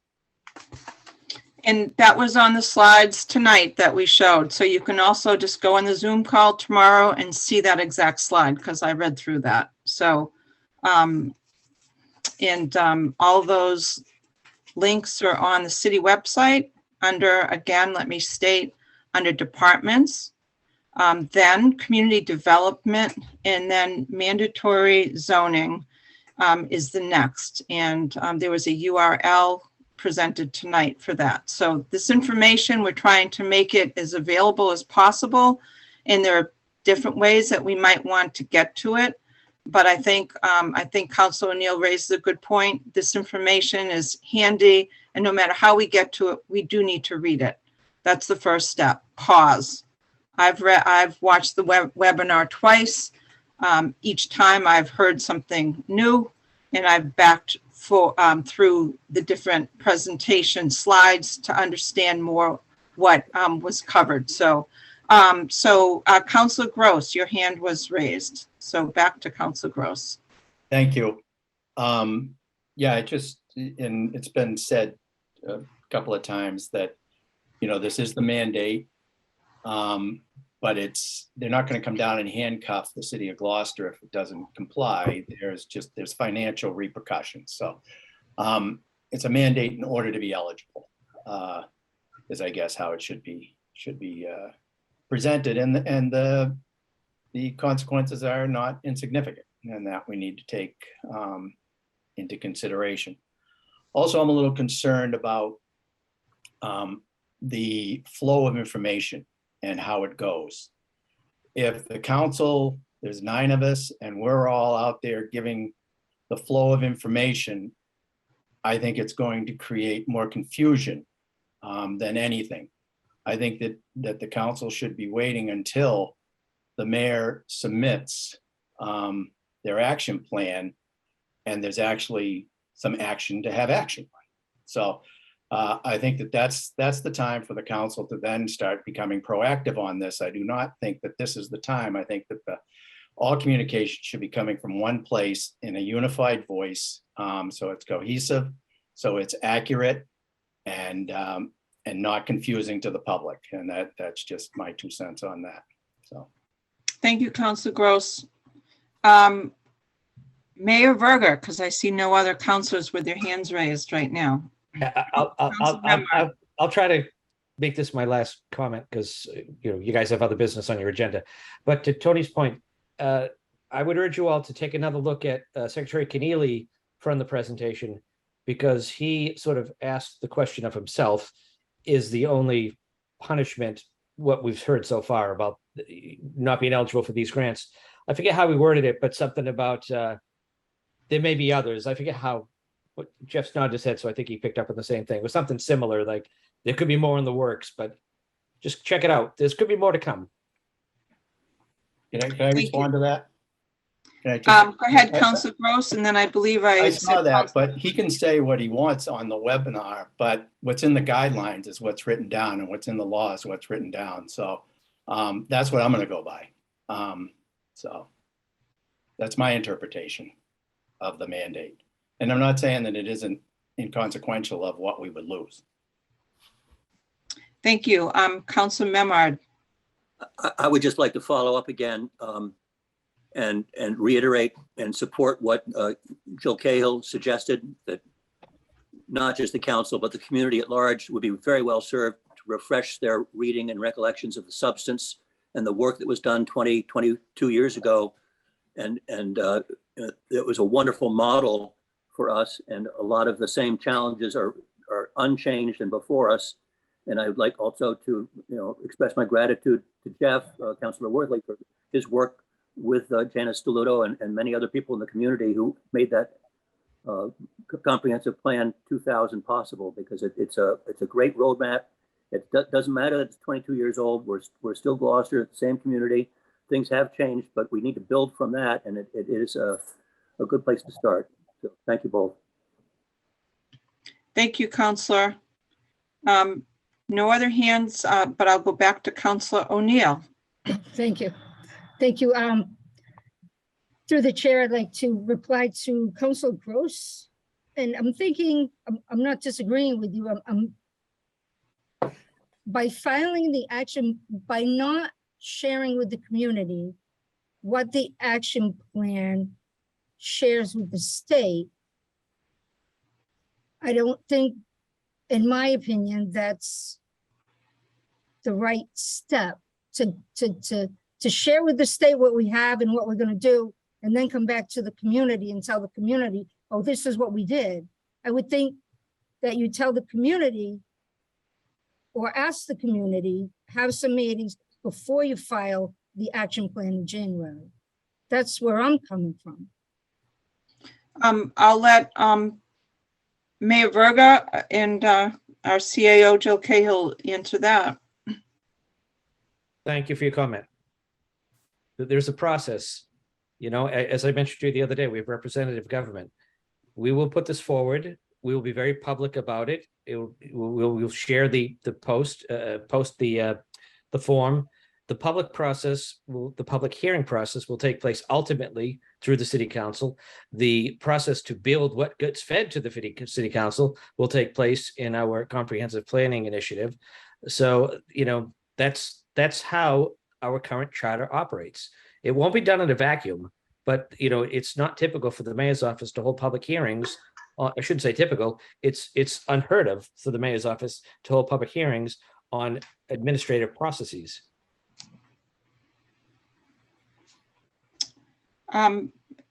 Anyone else like to speak to that? Jill, do you have anything to add to that? Or, okay.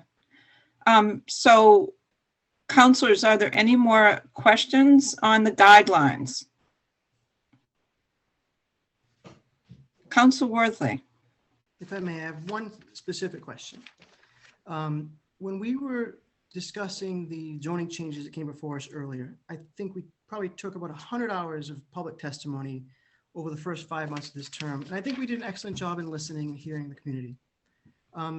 One of the things that was different was that when we talked about any of the zoning changes for downtown, the R5 district, we, instead of needing 6 votes to pass something, we only needed 5 votes. That was a state law that changed the prior year. I'm guessing that would be the same for anything goes forward in the TOD, transit-oriented district. But then we have this zoning rule in our book. It's section 1.11, subsection 6, repetitive petitions. No proposed amendment to this ordinance which has been unfavorably acted upon by the City Council shall be considered again by the City Council for a period of 2 years from the date of such unfavorable action, unless the adoption of such a proposed amendment has been recommended by the Planning Board.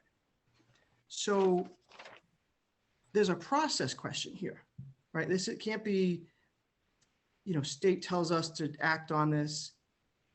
All due respect, Mayor Verga, it's not you telling the council what action plan to take. It would have to be originated from the Planning Board and come to the council that way to get around that exception of the 2-year clause. But we literally just voted down multi-family zoning downtown 2 months ago. And I don't want to say I'm not willing to participate in that process. We'll do it again, but we just did it. And I think it was a very arduous but fruitful process. So I guess the question is, have we factored that into this compliance? Mayor Verga. Great question. First of all, I misspoke. Planning board is going to be sandwiched between action plan and just like any zoning, it's going to start there. So that answers that question. To your second point, the clause for the charter, that's a legal question. We'll have to check with Suzanne and the state. Because if that's the case, that's the case. But I kind of don't think it is. Especially if it does start, it has to go through the planning board anyway. Councilor Grow had his hand raised, and then Councilor O'Neill. Just want to clarify that the planning board is one body that can initiate zoning changes. City council is the other, which is why I suggested that our subcommittees work in concert with each other during this process so that one, we are saving time and energy and staff time, but also so that we are essentially operating off the same playbook. We've got a lot of stuff to wrestle with over the next couple of years. And even though the comprehensive planning initiative is an admirable thing, this has to happen regardless of what the CPI does. And so, I'm not eager to rush it, but I do think that at the point that we begin to want to start working on this, that it would be best served if it was a collaboration between the planning board and the city council. We don't need to get in, I think that's the most efficient way of moving forward, but that's just my opinion.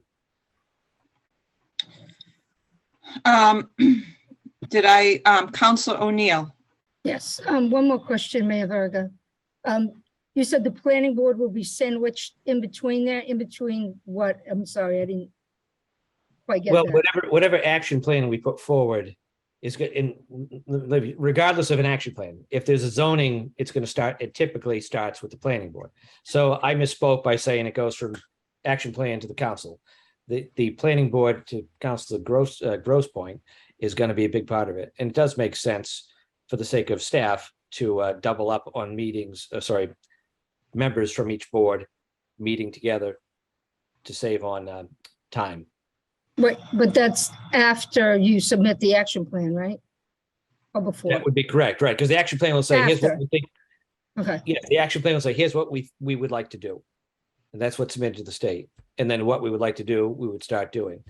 And it would be, I would see it running parallel to the Council Grow to the comprehensive plan. The zoning can start, and then it depends on what the outcome of the comprehensive plan is, whether or not we push that forward as is, or change it, or something completely different. So when is the comprehensive plan come into play? After or before the action plan? After. We'd Okay, like, everything's after. everything's Okay. after. Because this is Okay. going to be, I mean, you recall what Jeff was just saying, that the last time we did this would actually, comprehensive, the CPI, formerly known as the master plan, was a multi-year process, 2+ years, Jeff, just a head nod. About 1.5, actually. 1.5, yeah. So, and we have a deadline in, at the end of 2024. Obviously, we don't want to wait up till the last minute, but we have time. We don't need to rush it because we want the input. This is the master plan, regardless of what's flowing with this TOD discussion. We wanted to do a master plan CPI anyway. It's getting late and it's only like 7:15 or something. But anyway, yeah, so it's a process that we have to make sure we do correctly. But it's going to be comprehensive. It's going to be a lot of input, and it's going to cover a lot of ground and a lot of areas, infrastructure, housing, et cetera, et cetera. So hopefully that answered your question, but to the ultimate answer to your question, yes, after the action plan. So everything comes after the action plan. There's no discussion with committees or boards before you submit the action plan? I'm having a hard time understanding. The only matter that we have to consider will be on the unanimous consent agenda, and that is just a referral for the purpose of generating questions. And we have not voted on that referral to P&D. So we will take that up at that point. You seem perplexed, Councilor I O'Neill. am definitely perplexed. I was asking a question and I Mayor Verga answered me, right? But I didn't, yeah, never mind. I yield. Okay. Councilors Nolan, Majota, O'Hara, do you have anything to add before we go to people that have already asked questions?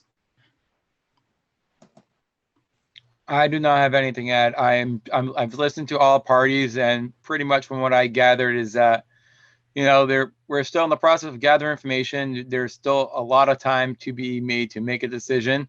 So I'm gonna, spend some time to read those pages that we should, that we were asked to read, or so I'm gonna do that, and then go from there. Thank you, Councilor. Councilor O'Hara, are you good? Okay. Councilor Gross and then Grow. Yeah, I just want to say I definitely agree with Councilor Grow's idea or suggestion that the P&D and Planning Board should work together. I think that it, would be also in the early days of the CPI where questions that need to be answered to help this process move forward could then be put, be both back and forth. My concern is that the flow of information at this early days, I think, needs to come from just one place. I do agree with when it's time to get down to do the work, which we're still a minimum months away, that now all those questions need to flow through one place so that we don't get 9 different answers or 11 different answers to a question, and it just gets further distorted. That's it. Thank you. I have a question to our CAO, Jill Cahill. A few councilors have mentioned the opportunity to look at the Janice DeLuto master plan from 2001, and I don't see that on our community development website, but I had seen it in the past. Is that something that, if it's not there anymore, can you upload it? I see housing production plan. I don't see the master plan from 2001. If it's not under planning documents, I will make sure it is there tomorrow. That would be great. It might be there. I might just be missing it. So thank you. That would be great. Just to make it easy for people to reference. Any more questions, councilors? Or go ahead, Councilor Grow. I'm sorry. Yeah, I just have two quick things to say. And one is regarding the action plan. I think that through the chair, Councilor O'Neill, I don't think we should get too wrapped up in what that action plan is. It's really a rough framework of I know you're wincing at me here, but let me go. That this is as bad as basic a document as you are going to expect to come out of this. The action plan is going to be along the lines of, we intend to engage in a community-wide planning process, blah, blah, blah, blah, blah. That's really just to satisfy the state's concerns that we're actually got something going. I don't think that, I feel comfortable, frankly, that the community development department can put together essentially a basic framework of moving forward that we are going to have full access to and full process, and the community is going to be putting on. So I don't think we should be too worried about the action plan. I think it's really just the starting point where we're saying we're going to take this seriously, and this is how we're going to attempt to do that. And the second thing I would say, and to back up Councilor Gross's point, and one of the reasons we brought this forward tonight on the unanimous consent agenda is exactly that. We'd like to see the information coming from a credible source and a consistent source. And I'm hoping that we will be able to establish a fact-based question and answer uploadable renewable document that will address a lot of the questions that every one of us as counselors is getting. And we expect that to be done in concert with the planning department, who has the professional expertise to answer questions based on what they know. And then we can then provide the information. The other solution to that is to let the mayor's office get bombarded by a million calls and emails answering the same questions over and over again. I think as a way of sort of starting off the process, we are going to try to do our best to give as much credible, fact-based information as we can to the public, so that they can follow along and understand the process as clearly as possible. So thanks for bringing that up. Okay, final question, Council Worthley. Yes, I think that what Councilor Gross and Councilor Grower are saying about speaking with one voice, I think the mayor said that too, that's really helpful when we have some answers to provide, right? But this is a government, it's not a Bill Belichick press conference, right? There's 30,000 voices that also need to be factored in. And so it's not easy to say, speak with one voice if we haven't heard from the people who we represent. And I know that Councilor O'Neill has an event tomorrow and she's trying to get some people to come. I think it's a time to develop questions, not necessarily provide answers because we don't have all the answers yet. But if that process creates more questions that then create a better solution for the city, I don't think we should be alarmed at too many voices, because we represent 30,000 people. And that's the ultimate goal, essentially. So I don't want to, there's sort of the undertones of we shouldn't be speaking. I think that we should be listening. And if Councilor O'Neill is starting that and each of the board councils want to do it as well, I'll be happy to attend. Thank you. Councilor O'Neill. Thank you, Councilor Worthley. I haven't had a chance to read the action plan because we just got it, obviously. My issue is that I think that people should see it before it gets turned into the state. To me, it's like showing your cards. It's telling them everything we have, where it is, what it's worth, what kind of property it is. I'm just think that the residents of the city should know that before it gets turned in. That's my position. Greg or Mayor Verga or Jill, do you have any response? I have to apologize that I got cut out and had to reboot, so I didn't hear Councilor O'Neill's question. So Jill, take it. Yeah, I think the mayor already answered that question. As did Councilor Grow and Councilor O'Neill. I handed you the action. You weren't at our meeting the other day too. I think everyone should look at it. It's a very simple form. It doesn't commit us to anything. It sets up the timelines and the plans and what we intend to do, how we plan to engage the community, how we plan to engage the council, how we plan to engage. And as the mayor said, this is an administrative function. It's a piece of the work that we're required to do. We do this for things on a regular basis. We will be transparent and share it with everybody. And it is simply the the next steps that we've been talking about, which is all of the community engagement, all of the public outreach, and the role for every single of the 30,000 people in this community have the opportunity to participate. And that's what we're outlining in this plan. Any other questions or comments, counselors?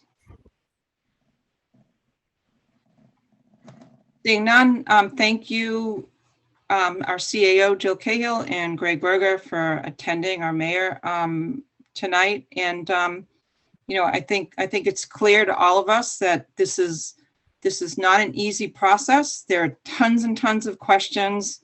And we just ask every member of the public that is listening right now and all counselors to really absorb the guidelines closely and understand them. Read all 26 pages of the guidelines.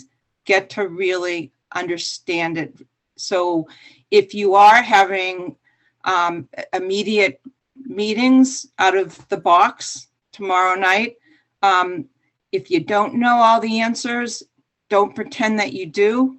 Just be a person that is just collecting common questions, and then we will address those questions, because there's a danger in answering questions that we're not 100% clear. This is complicated stuff. We've all read a lot. I know Councilor O'Neill has read the guidelines 5 times, but how it integrates with our zoning, and what is our plan, and is all information that the planning board is best to really understand and to give us what their overview is. So just be careful. And, you know, I know for one, I'm not going to be holding board meetings until after January 31st, 2023, just because I think it's too early, but that's my preference, and we all have a different lens. So that's part of being an elected official. So enough hearing from me. So thank you, and again, thank you, Gemma. I know that you're still in the call, and I would just like to recognize that Pam Toby is on the call, and she is the Director of Constituent Services, and we're glad that to see that she's listening in. So next order of business, Madam Clerk. Thank you, everybody. Appreciate it. The next order of business is the consent agenda. Okay. Counselors, would anyone like to pull any matter off the consent agenda? Seeing none, is there a motion to approve? Move to approve the consent agenda. Second. Jason made the motion. It was seconded by Councilor Nolan. Roll call vote. Councilor Nolan, Yes. Councilor O'Hara, Yes. Councilor O'Neill, Yes. Councilor Worthley, Yes. Councilor Gilman. Yes. Councilor Gross, Yes. Councilor Grow, Yes. Councilor Majota, Yes. Councilor Memard. Yes. The yeses have it. 9 in favor, 0 opposed. Next order of business, Madam Clerk. Is the unanimous consent calendar. So councilors, I'd like to focus your attention to a council order that Jason and I put in yesterday.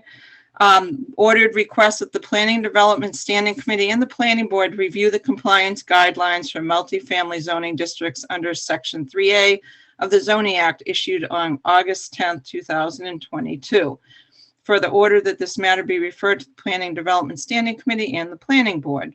At this point, I would like to amend this order to eliminate the Planning Board, because I don't think the Planning Board is ready to start partnering up with us until after January 31st, 2023.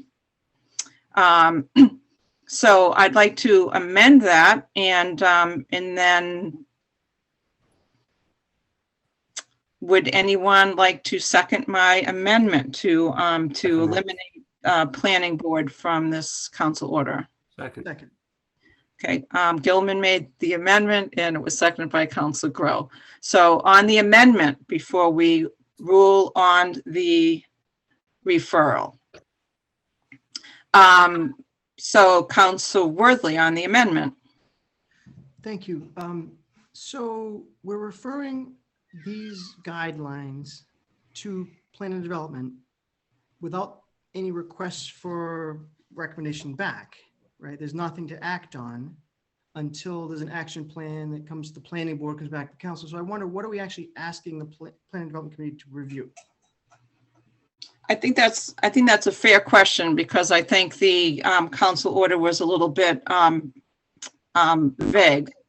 And so I would be specific to say that it's my intention, and I can't speak for Council Grow, but it's my intention that our position is there's nothing that is actionable in terms of a vote.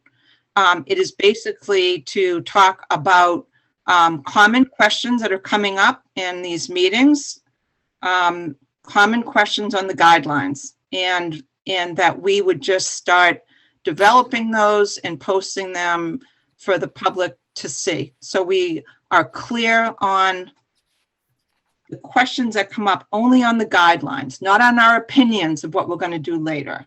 So that is my summary. Council Grow, since you did this council order with me, do you have anything to add? Yeah, I mean, we haven't dealt with the amendment issue, but I think we're talking about the general order as it is right now. And that, the issue is that we don't have an actionable item at the moment, but what we do have is we have a very complex set of things coming up. And we have an opportunity to, as a committee, a subcommittee, the three of us, Tracy, Val, and me, to in-depth go through these documents, get a better understanding of what we're dealing with. Councilor Nolan. I'm sorry, Jason. I would like to go back to the amendment, because Jeff's question was to asking about the planning board, but your amendment was planning board from it, and his question was what we're asking the planning board to do. So the motion on the table is removing the planning board. Jeff's question about asking what we expect from the planning board, therefore, has no variance to what we're looking for. Then we can move on to the main motion. Fine with me. Sorry to interrupt Jason on his statement, but I just don't want to get too far ahead. That the motion was to remove the planning board, and Councilor Worthley's question was asking why what we expected from them. So instead of going through the whole rigmarole, we should vote the motion to remove or not the planning board from the amendment, and then move on to the main amendment. Sorry, Councilor Worthley. Sorry, Councilor Grow. Thank you, Councilor. Thank you for being a good listener. So appreciate that. So on the amendment, as noted, any further discussion, councilors? Okay, on the amendment, Councilor Nolan, Yes. Councilor O'Hara, Yes. Councilor O'Neill, Yes. Councilor Worthley, Yes. Councilor Gilman, yes. Councilor Gross, Yes. Councilor Grow, Yes. Councilor Majota, Yes. Councilor Memard. Yes. The yeses have it, 9 in favor, 0 opposed. Now on the referral. So everyone is clear on the referral. It's to only to P&D with no actionable items other than the referral for the purpose of, as I explained, it's not on the order, but it's really to develop a format for coming up with answers to the common questions only on the guidelines, not on people's opinions of what they want to do, but specifically on the guidelines. So Councilor Grow as the order generator on the motion. I'll just pick up from where I was, which is that the reason that we're putting this forward is really as an opportunity for us to take a deeper dive in understanding what it is that we're dealing with and how we're going to cope with those changes coming down the road. I understand there's no actionable items, and I understand that's a problem for some people, But at the end of the day, we're the Planning and Development Committee. We're asking permission from you people to allow us to dig into these issues on a greater level and to bring the opportunity for questions to come through us, to find answers, to help illuminate the issues, to educate the public, to educate ourselves.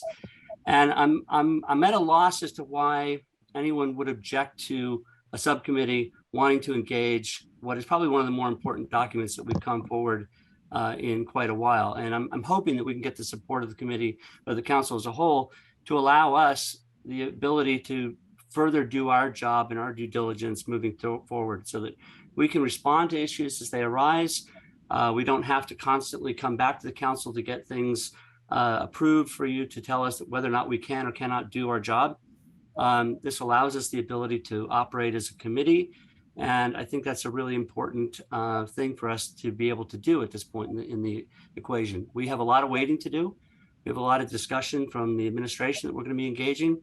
But I think this allows us the opportunity to have it on our table, to bring it up when it's appropriate, set it aside when it doesn't need to be dealt with, but it gives us the flexibility and the fluidity to operate as a subcommittee with the most benefit, I think, to the council as a whole. So I hope you support this. I don't think it's a big ask. Thank you, Councilor Grow. Councilor Worthley, your hand was raised. Yes. So first of all, I think we all agree that public input and ability to do your job is absolutely critical, especially at this time. My concern is if we're sending something to the Planning and Development Committee where you have no action item to take, and you're going to have meetings that are going to be advertised to the public, and they're going to give their input potentially. I'm not sure if you're going to have public dialogue at these, and it's at a meeting that quote unquote doesn't count because there's nothing before you yet.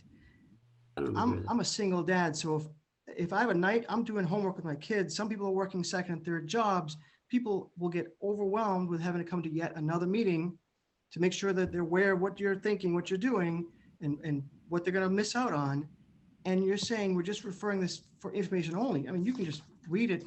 Everyone here can read the document, but to send it to the committee, to do with a legwork on something that we actually not even asking for action, I say the public's going to be a bit confused, just like when we had the TOD stuff happening at the same time as the downtown amendments is confusing to the public. And the more we do these kind of extra steps, we're going to lose people. And I don't think that's fair. And I know why one councilor objecting, and this doesn't go to the committee. It's under unanimous consent. It came in yesterday, and so it needs a majority vote. It needs a unanimous vote, and I will not be supporting it. Anyone else like to speak on this? Councilor Gross and then Councilor O'Neill. Have we made a motion on this yet? Yes. Yeah. I think so. Yeah, the motion was to approve the unanimous consent agenda. Okay. And we amended it. So. And you amended that. I got it. Thank you. Councilor O'Neill. Yes, so I would tend to agree with Councilor Worthley. I'm hard pressed to agree with it, but because I'm on P&D and I want to dive into this stuff. But I know that people do tend to get sick of it. I'm not quite sure if it's the right thing to do or not. So I'm just, guess I'm just thinking out loud. If people because P&D meetings are open to the public, but they're not public hearings. Part of me tonight thinks that this should have been a public hearing. I mean, it's so important and we spent so much time on it, but obviously I don't know that part of the procedures. So, but you know, P&D, like I said, I'm on it, so I'd like to dive into it, but I don't know if the public's going to get tired of it and they can't speak at P&D. So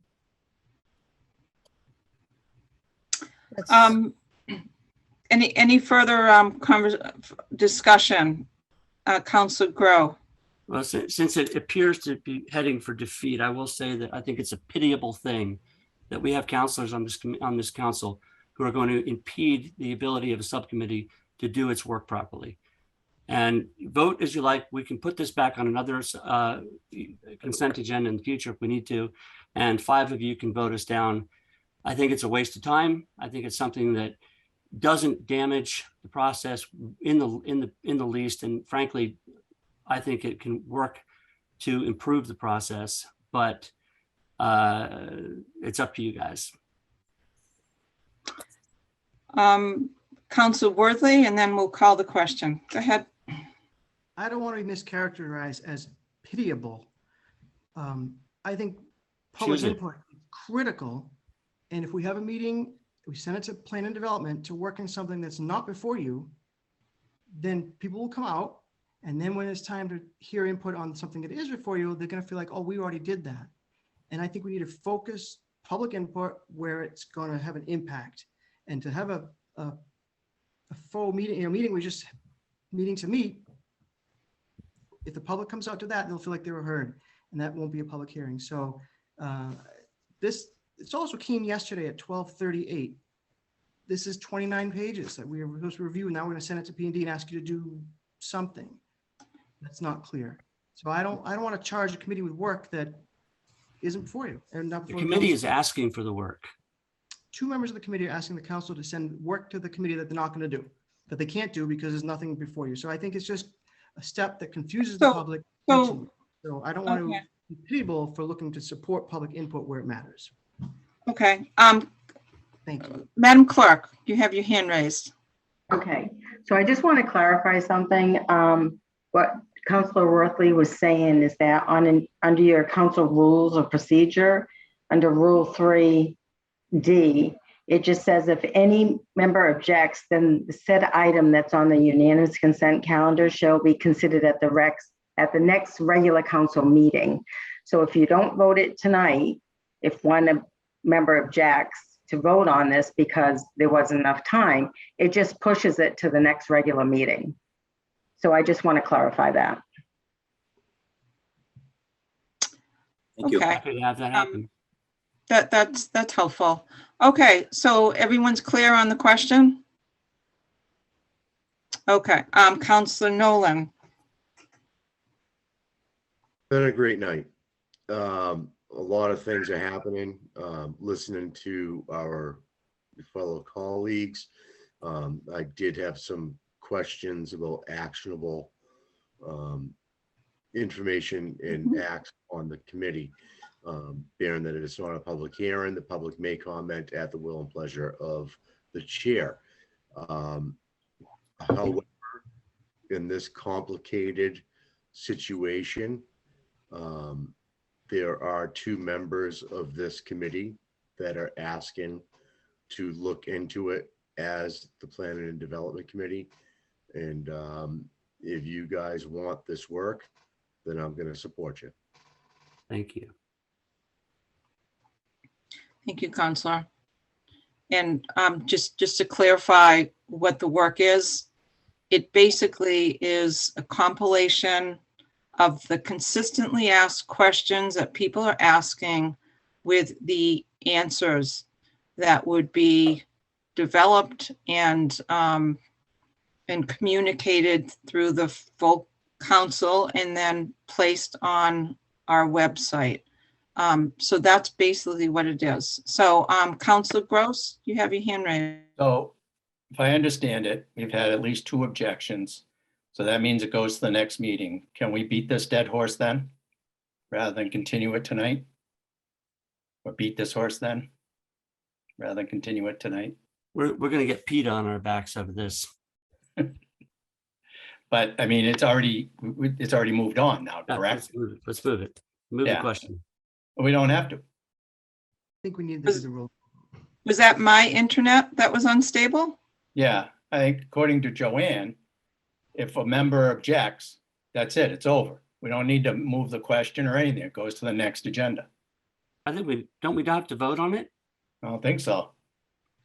Okay, then let's That's move on. Joanne. Joanne, do we need to do a roll call vote just to substantiate that? Can I just clarify, Councilor Worthley, are you objecting to voting on this unanimous consent calendar?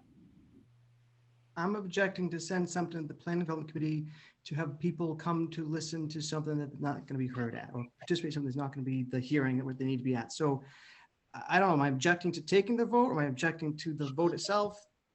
I'm happy we just say roll call vote and we vote yes or no. Okay. And Because the council rules of procedure is that an addendum other matter filed after the closing time noted shall be listed on a unanimous consent calendar and shall be considered at the said meeting, provided no member objects.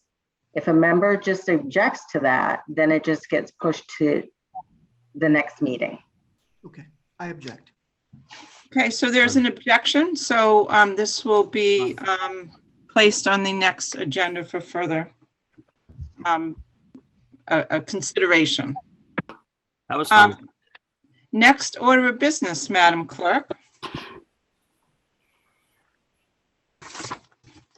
Next order of business is the Budget and Finance Standing Committee report of September 8th.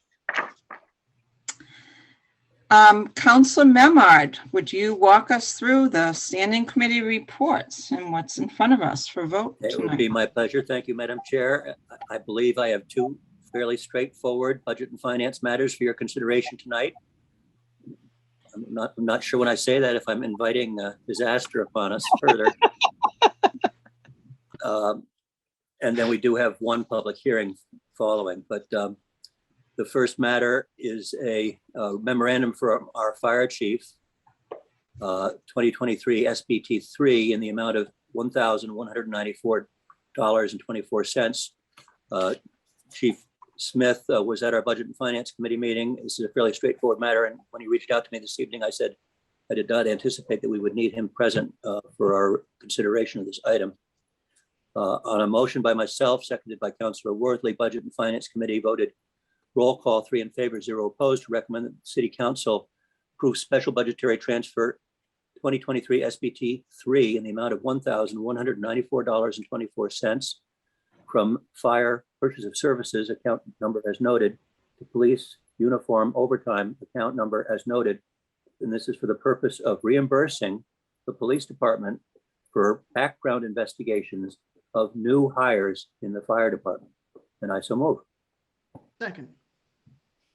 Motion's made by Council Memard, seconded by Council Worthley. Is there a discussion, councilors?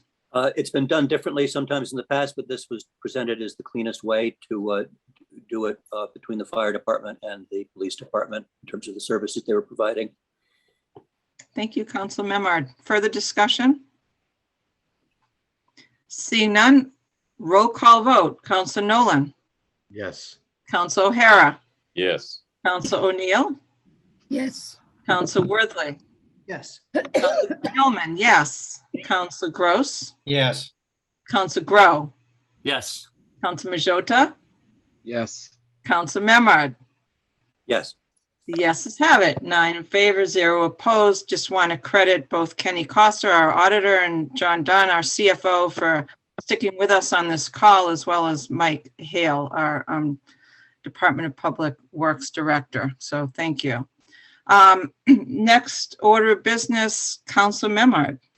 Yes, the second item before us from Budget and Finance tonight is a memorandum from our Director of Elder Services, Elisa Nagra, requesting acceptance of donations in the total amount of $1,495. And the committee recommendation on motion by myself, seconded by Councilor Gross, Budget and Finance voted roll call, 3 in favor, 0 opposed, to recommend that the City Council accept cash donations under Mass General Law 4453A to support the Council on Aging in the total amount of $1,495 from the following members and business partners within our community. And those include Charles and Karen Rembert, Irene and Paul Clement, Sal and Josephine Testaverde, Marge Melanson, Sandra Murphy, Michael Gaynor, Athena McGinnis, the Gloucester Lodge of Elks, number 891, and Hazel Ellis, for a total of $1,495. And I so move. Second. Motion made by Council Memard, seconded by Council Worthley. Is there a discussion? Nothing at this time, no. Thank you. Seeing none, roll call vote. Council Nolan, Yes. Council O'Hara, Yes. Council O'Neill, Yes. Council Worthley, Yes. Council Gilman, yes. Council Gross, All right, yes. Council Grow, Yes. Council Majota, Yes. Council Memard. Yes. The yeses have it. 9 in favor, 0 opposed. Thank you, Council Memard. Next Thank order you of for the business, support Madam. to our elder services in the city. Yep. Thank you. And there are many on the call tonight preparing for the public hearing. So in addition to in addition to the chair, Fred Cowan, there's also the director, Elise Sinagra, there's Barry McKay, member. There is our newest member, Steve Aiello, has been on the call. And I think that's all that I can recognize. So thank you. So next order of business, Madam Clerk. I want to note that the Ordinance Administration Standing Committee did not meet due to the holidays. So the next is the Planning and Development Standing Committee report of September 7th. Thank you, Madam Clerk. Next order of business. That'd be the Planning and Development Subcommittee report. Okay. So Councilor Grow. Yeah. First thing I want to do is I want to move Planning and Development to Monday. You get all the days off. Yeah, I know. We figured that one out. The only thing we have on the agenda tonight is to codify a vote that we made at the Planning and Development to withdraw the application of Special Council Permit 2022-006, the Rocky Neck Avenue number 75 permit. Just by way of a narrative, there was enough confusion about the previous permitting and ZBA requirements and all that it was determined that the applicant really needed to go back, sort through their history and come back and figure out exactly what it was that they were asking the council to do. So we at the planning and development level, we agreed to withdraw it without prejudice. So I will say on a motion of Councilor Gilman, seconded by Councilor Grow, Planning and Development voted roll call, 2 in favor, 0 opposed, with O'Neill absent, to accept the withdrawal from the applicant without prejudice, and I so move. Second. Motion made by Councilor Grow, seconded by Councilor O'Neill. Further discussion, councilors? Seeing none, roll call vote. Councilor Nolan, Yes. Councilor O'Hara, Yes. Councilor O'Neill, Yes. Councilor Worthley. Councilor Worthley, can you unmute yourself? Twice tonight. Yes. Thank you. Councilor Gilman, yes. Councilor Gross, Yes.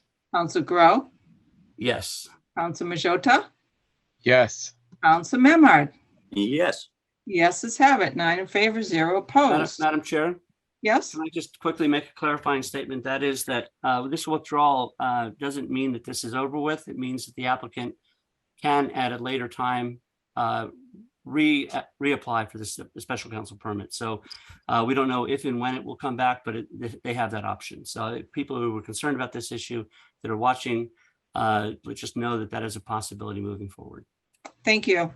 So the yeses have it to accept the withdrawal, 9 in favor, 0 opposed. Next order of business, Madam Clerk.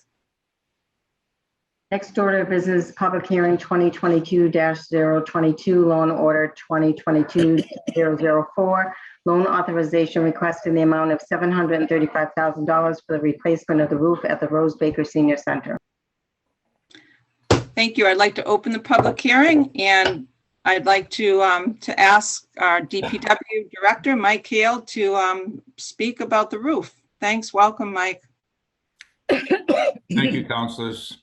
It's been a pleasure so far.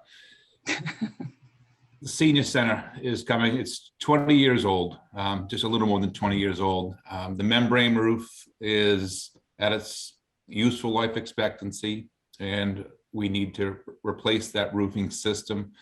We've patched leaks up the past 7 or 8 years as they've shown up, but it's just getting too much right now. There's no warranty left.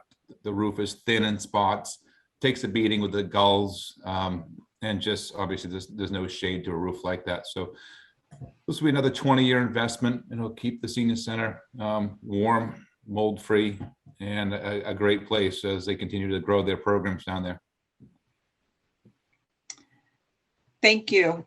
Anyone else from administration like to speak in favor? Seeing none, is there anyone from the public that would like to speak in favor? Oh, I see Elise Sinagra. Elise, can we, Madam Clerk, can we bring her in? And Elise, you have up to 3 minutes to talk to us about this roof.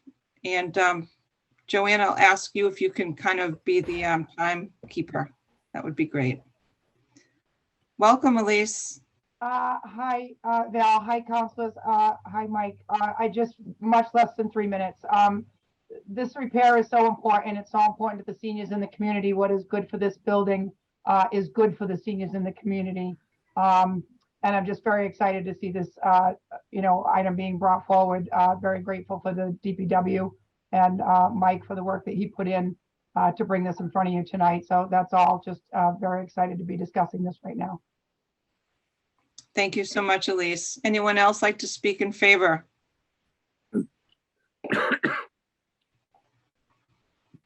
Any hands raised?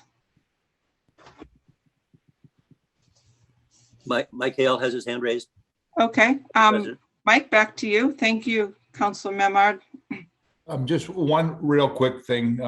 Working with community development, we're looking to see if this roofing project would be eligible for the community development block grant, which would be a nice use of that funding for a building in a downtown area. So that's one thing we're exploring right now. There's a number of avenues that need to be kind of buttoned up, but that's one thing the administration is looking at. Great, thank you. So is there anyone else? Let's see, I just saw a hand raised and then it disappeared. Oh, Nicole. Madam Clerk, Nicole, would you introduce yourself and state your address and tell us if you're in favor or opposed to the new roof? Sure, Nicole Seraphine. The address is 2 Hovey Street. I'm not actually, I just was wondering if I could ask a question. I was wondering what's the process in determining the, the cost of replacing the roof? Do they go out and source, a couple different companies to determine how much money they're going to spend on that roof? I don't know if it's appropriate to ask this question, but I'm just curious what the process is in determining the cost, because the sound of the cost and the size of the building just sounds kind of on the high end of things. So that's why I was curious about that. So Nicole, what we'll do is the next step of the process of the public hearing is to ask for council questions. So we'll ask a member of the council to ask that on your behalf. So you answered. Thank you. Anyone else like to speak in favor or opposition? I think I see Steve Aiello. Would you bring Steve in? He's the latest member of the Council on Aging Board. Steve, would you introduce yourself and speak in favor or opposition? Yeah, hi, Steve Aiello, 22 Linden Road. Like Nicole, I was a little blown away by the estimate. $735,000 seems to be a lot of money. But also being a city employee for so many years, 36 plus years, I saw what happened when we didn't maintain our buildings. And, maybe the price won't be $735,000. Maybe it'll be a lot less. We won't find out until we go out to bid. But, it behooves us to fix that roof. It behooves us to put a new roof on that building and maintain the beauty of that building, because the longer we go without putting a new roof on it, the more damage there'll be, and then the cost will just increase. So I'm speaking in favor of the loan order, and I appreciate everything that the DPW is doing throughout the city and maintaining public buildings. Thank you, Steve. Anyone else like to speak in favor or opposition?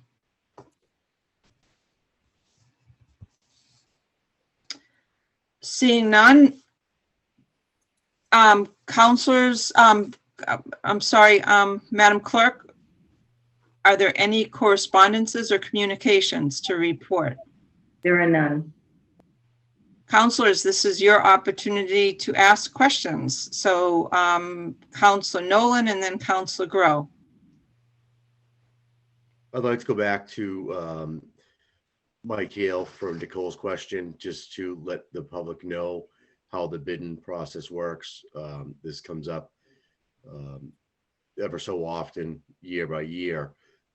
If you could explain the process and how it works, that would be excellent. Thank you, Certainly, Mike. So there's a number of processes that occur on a public works construction project. For a project like this, because we have to produce the bid documents, we usually use an engineering or an architectural firm to do so. They evaluate the roof, they evaluate the roofing system to see if anything else needs to be done long before it goes out to bid.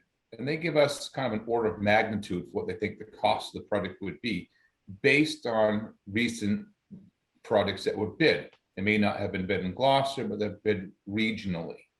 So we ask our engineers and our architects to provide us with some sort of baseline for what we're asking. It includes design fees, bidding fees, and obviously construction fees. I think if you don't do public works construction every day, these prices seem out of control. It's what the public bidding process is in Massachusetts. I mean, we have prevailing wage, we have material shortages right now, there's labor shortages. So a lot of our construction projects are slightly higher, but I don't think this one is out of the ordinary for a project of this size. Once the plans are finished, it'll be then advertised publicly for bid. The bids are accepted, they're reviewed, and then we review the pricing on it. And this is a low bid style job. It has to be in Massachusetts. Excellent. Thank you, Mike. Thank you. Councilor Grow. Council Worthy, Council Memard. Go ahead, Councilor Grow. I think also Councilor Marjota had his hand up as well.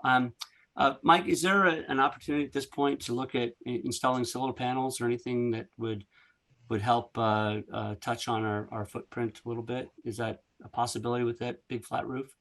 There is. I mean, there's an opportunity to take a look at a number of renewable or green type energy sources. And there's been some discussions about that. No promises at this point, but they're certainly investigated. You should put some bees up there too. Yeah. I think we're back to Council Memard and then Council Worthy and Council Marjota. Yeah, thank you, Mike. We discussed some of this at Budget and Finance, but for the sake of the public that's on the call, could you talk a little bit about the size of the roof for the Rose Baker Senior Center? What's the square footage that, or the number of whatever they call it, units up there?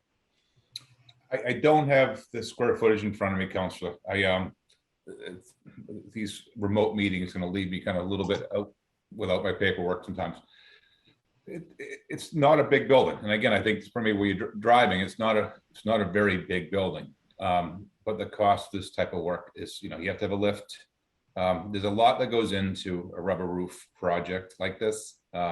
Obviously, there are more complicated roofs. These aren't super complicated, but there's still a fair amount that goes into it that most people don't see. It could be insulation. Obviously, there's drip edge. There's a whole number of roof penetrations that need to be done right, so we get the full 20 years out of this roof. Thank you. Thank you, Mike. I think next is Council Worthy. Yes, thank you. I'd like to echo Councilor Grow's comments about looking into solar. That was on my list here. I should have asked at BNF, but thank you, Councilor Grow, for raising that. I'd like to see all our city buildings be evaluated at some point for that. I do wonder, is the workmanship guaranteed on these projects? So if something goes wrong in the next couple of years, we're not asking for more money because they've got some warranty with it. Workmanship's got a limited warranty, but the materials have a much longer warranty than the workmanship, because the manufacturer can't guarantee the workmanship, but they can guarantee their product. And if the prorated, if the roof fails in 10 years, it's prorated. It's not like we get all our money back. Right. There are some companies that the firms actually do the work that warrant their put a warranty on their work too. But I think what you're saying is material we know for sure is warranted. Prorated. Yes. Okay. May I continue? Let's go to Council Marjota, and then we'll see if there's anyone else who'd like to speak, and we'll cycle back. Go ahead, Council Marjota. Thank you. Yeah, I think some of my questions were answered, but Mike, did you say the roof is a rubber roof that is needed for the building, or is that just one type of roof that you're looking into getting? It's a membrane style roof. It could be PVC, it could be rubber. I mean, we'll take a look at the various materials as we get into a deeper dive into the specifications that go up to bid. Okay. It's a flat roof though, so it's membrane style, just like most of the schools have, various other buildings around town. Okay, so you couldn't call like metal roofing or something because just the building itself wouldn't be able to hold that sort of roofing, correct? Yeah, it's not designed for that type of application. Okay. So what counselors have not yet asked any questions? Council O'Hara. For Mike Hill. Mike, what color roof top are you looking at? As seagulls tend to use black because they drop their shells and they know black being asphalt breaks their shells. And I know with rubber, black rubber, they compare that to a roof or a roadway, and I'm sure the Rose Baker Center is loaded with shells. So again, as we get into the specifications, we may very well be looking at a white roof style. We've used those in other places around the city in recent years as well. Talbot Rink's one of them. Various parts of the high school and the middle school both have white membrane roofs for the same reason. Thank you, Mike. Thank you, Mike. Anyone else like to speak that hasn't asked a question yet?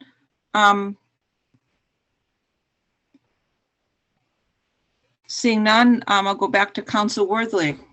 Thank you. Thank you, Mike. Three more questions.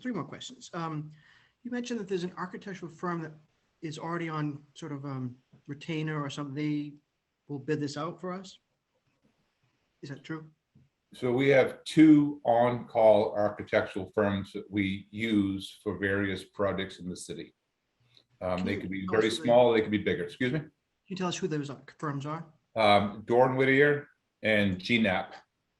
Okay, thank you. Regarding seagulls, sometimes I get information that sticks in my head, and I'm not an expert on this, but years ago, the Chamber of Commerce was working on, when I worked there, what can we do with all the seagulls? And there's not a lot, but it was Mary Jo Montanino who did some research, and they obviously own a lot of property in Gloucester. And flags and things that flutter, things like that, actually do distract, or they make them so they're not on the roofs as much. It's just a suggestion that I want to share. Last question I have is not related to the roof, but the building is now blue, and Councilor Gross said at committee that I should be more aware that there are such things as blue roses. But initially, 20 years ago, it was a rose color in honor of Rose Baker. I just want to not forget her, and I know it's not part of this process, but use this chance to just plant that seed. I'm good. Okay. Further questions, councilors? Councilor O'Neill. Good. Yep, thank you. I got a roof done. Obviously, I didn't get a rubber roof or a membrane roof. And I think the warranty was for like 50 years. Is it because of the style roof, or is it because it's a flat roof, why it's only 20, or can you help me understand that? Pretty good. It's a pretty good warranty for 50 years.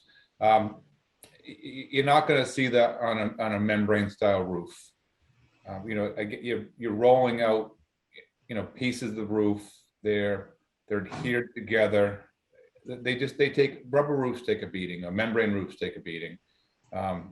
Flat, snow load, water load, the penetrations through them. It's not like a traditional gable roof that has a good pitch to it, and the water and snow runs right off like most homes have. That makes sense. There's a lot that goes into this. All right, makes sense. Thank you very much. Okay, any further questions, councilors? Seeing none, I'm going to close the public hearing and ask our Budget and Finance Chair to make the motion.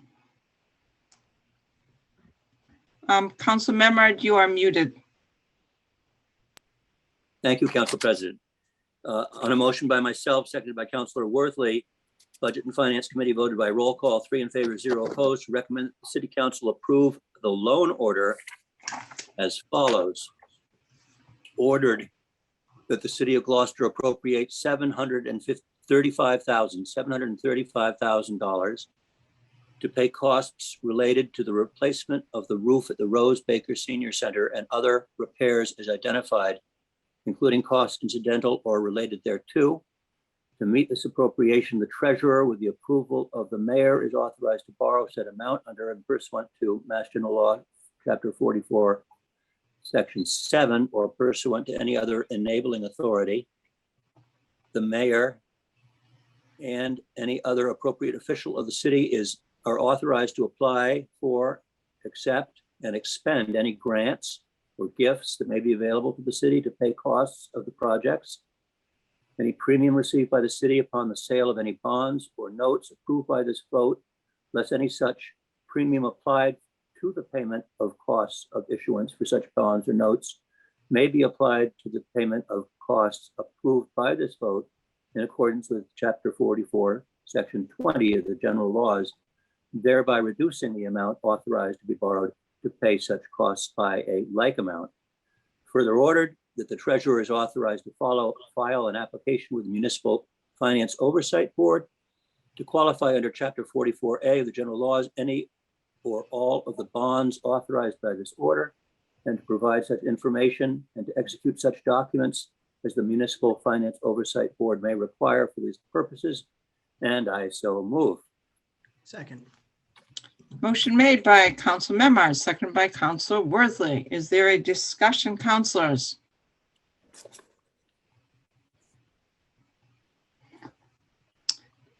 Seeing none, I will add my discussion here. I will be supporting this. I'm on the Council on Aging Board. I've been on that board for 7 years. We've been talking about this for that long. The Rose Baker Senior Center is vibrant. It's exciting. People are there loving it. And we as a municipality need to support it. So I trust that Mike Hale is going to lead the bidding process in a very fair and objective way. And so as a result, I will be supporting this. Any further discussion, councilors? Seeing none, roll call vote. Council Nolan. Yes. Council O'Hara. Yes. Council O'Neill. Yes. Council Worthley. Yes. Council Gilman. Yes. Council Gross. Yes. Council Grow. Yes. Council Majota. Yes. Council Memard. Yes, thank you. The yeses have it. 9 in favor, 0 opposed. Thank you, Council Memard. Thank you, Mike Hale, for being here so long, and to Ken Coster and John Dunn as well. Next order of business. Thank you. Madam Clerk. Is public hearing 2022-023 to amend Gloucester Code of Ordinances, Chapter 22, Traffic and Motor Vehicles, Section 22-284, Service or Loading Zone by adding Prospect Street, southerly side across from its intersection with Taylor Street, one space, parentheses, in front of the entrance of 133 Prospect Street. I'd like to open the public hearing and ask for folks to who would like to speak in support.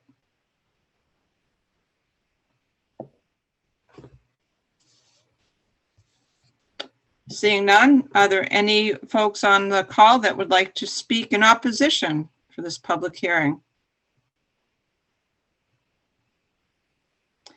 Seeing none, Madam Clerk, are there any communications? There are no communications. Seeing none. Councilors, are there any questions? Councilor Grow. I have a couple of questions. Did we get a read from the Traffic Commission on their recommendations for this? And I guess that the question I would ask is, was there any discussion about making this a limited time commercial space, that it would only be a commercial space for between specific hours, maybe 4 to 12, whatever specific hours, so that it wasn't a commercial space 24 hours a day? Was there any discussion about limiting the length of the commercial's time that it's enacted? Council Nolan, who chairs O&A. There was no discussion about the time frame on this. The spot itself in the loading zone is in front of a building that operates at all hours of the day and at night, and it was going to be a restricted zone to 3 or 4 different other reasons. It did go through traffic. It was brought forward to us by Councilor O'Neill. And if Councilor O'Neill would like to give a brief description of where it started and how we ended up being a loading zone as opposed to other options. Go ahead, Councilor O'Neill. Yes, yeah, that kind of went back and forth a little bit. They had asked for a loading zone there. And then they kind of changed their mind and said, you know, we'd like a handicap spot. But they went back to the loading zone because they need a loading zone. There was no discussion, as Councilor Nolan said, about making it limited time. And it's in front of the DES Club. So if you're familiar with that, it's a pretty tricky street to navigate with all the parking that's on one side. And in order for a delivery truck to deliver, it's pretty difficult if you don't have a spot or a loading zone spot. So it did go through traffic, and you know, I definitely supported it all the way. So I don't know if you have any more questions. So any further questions, councilors?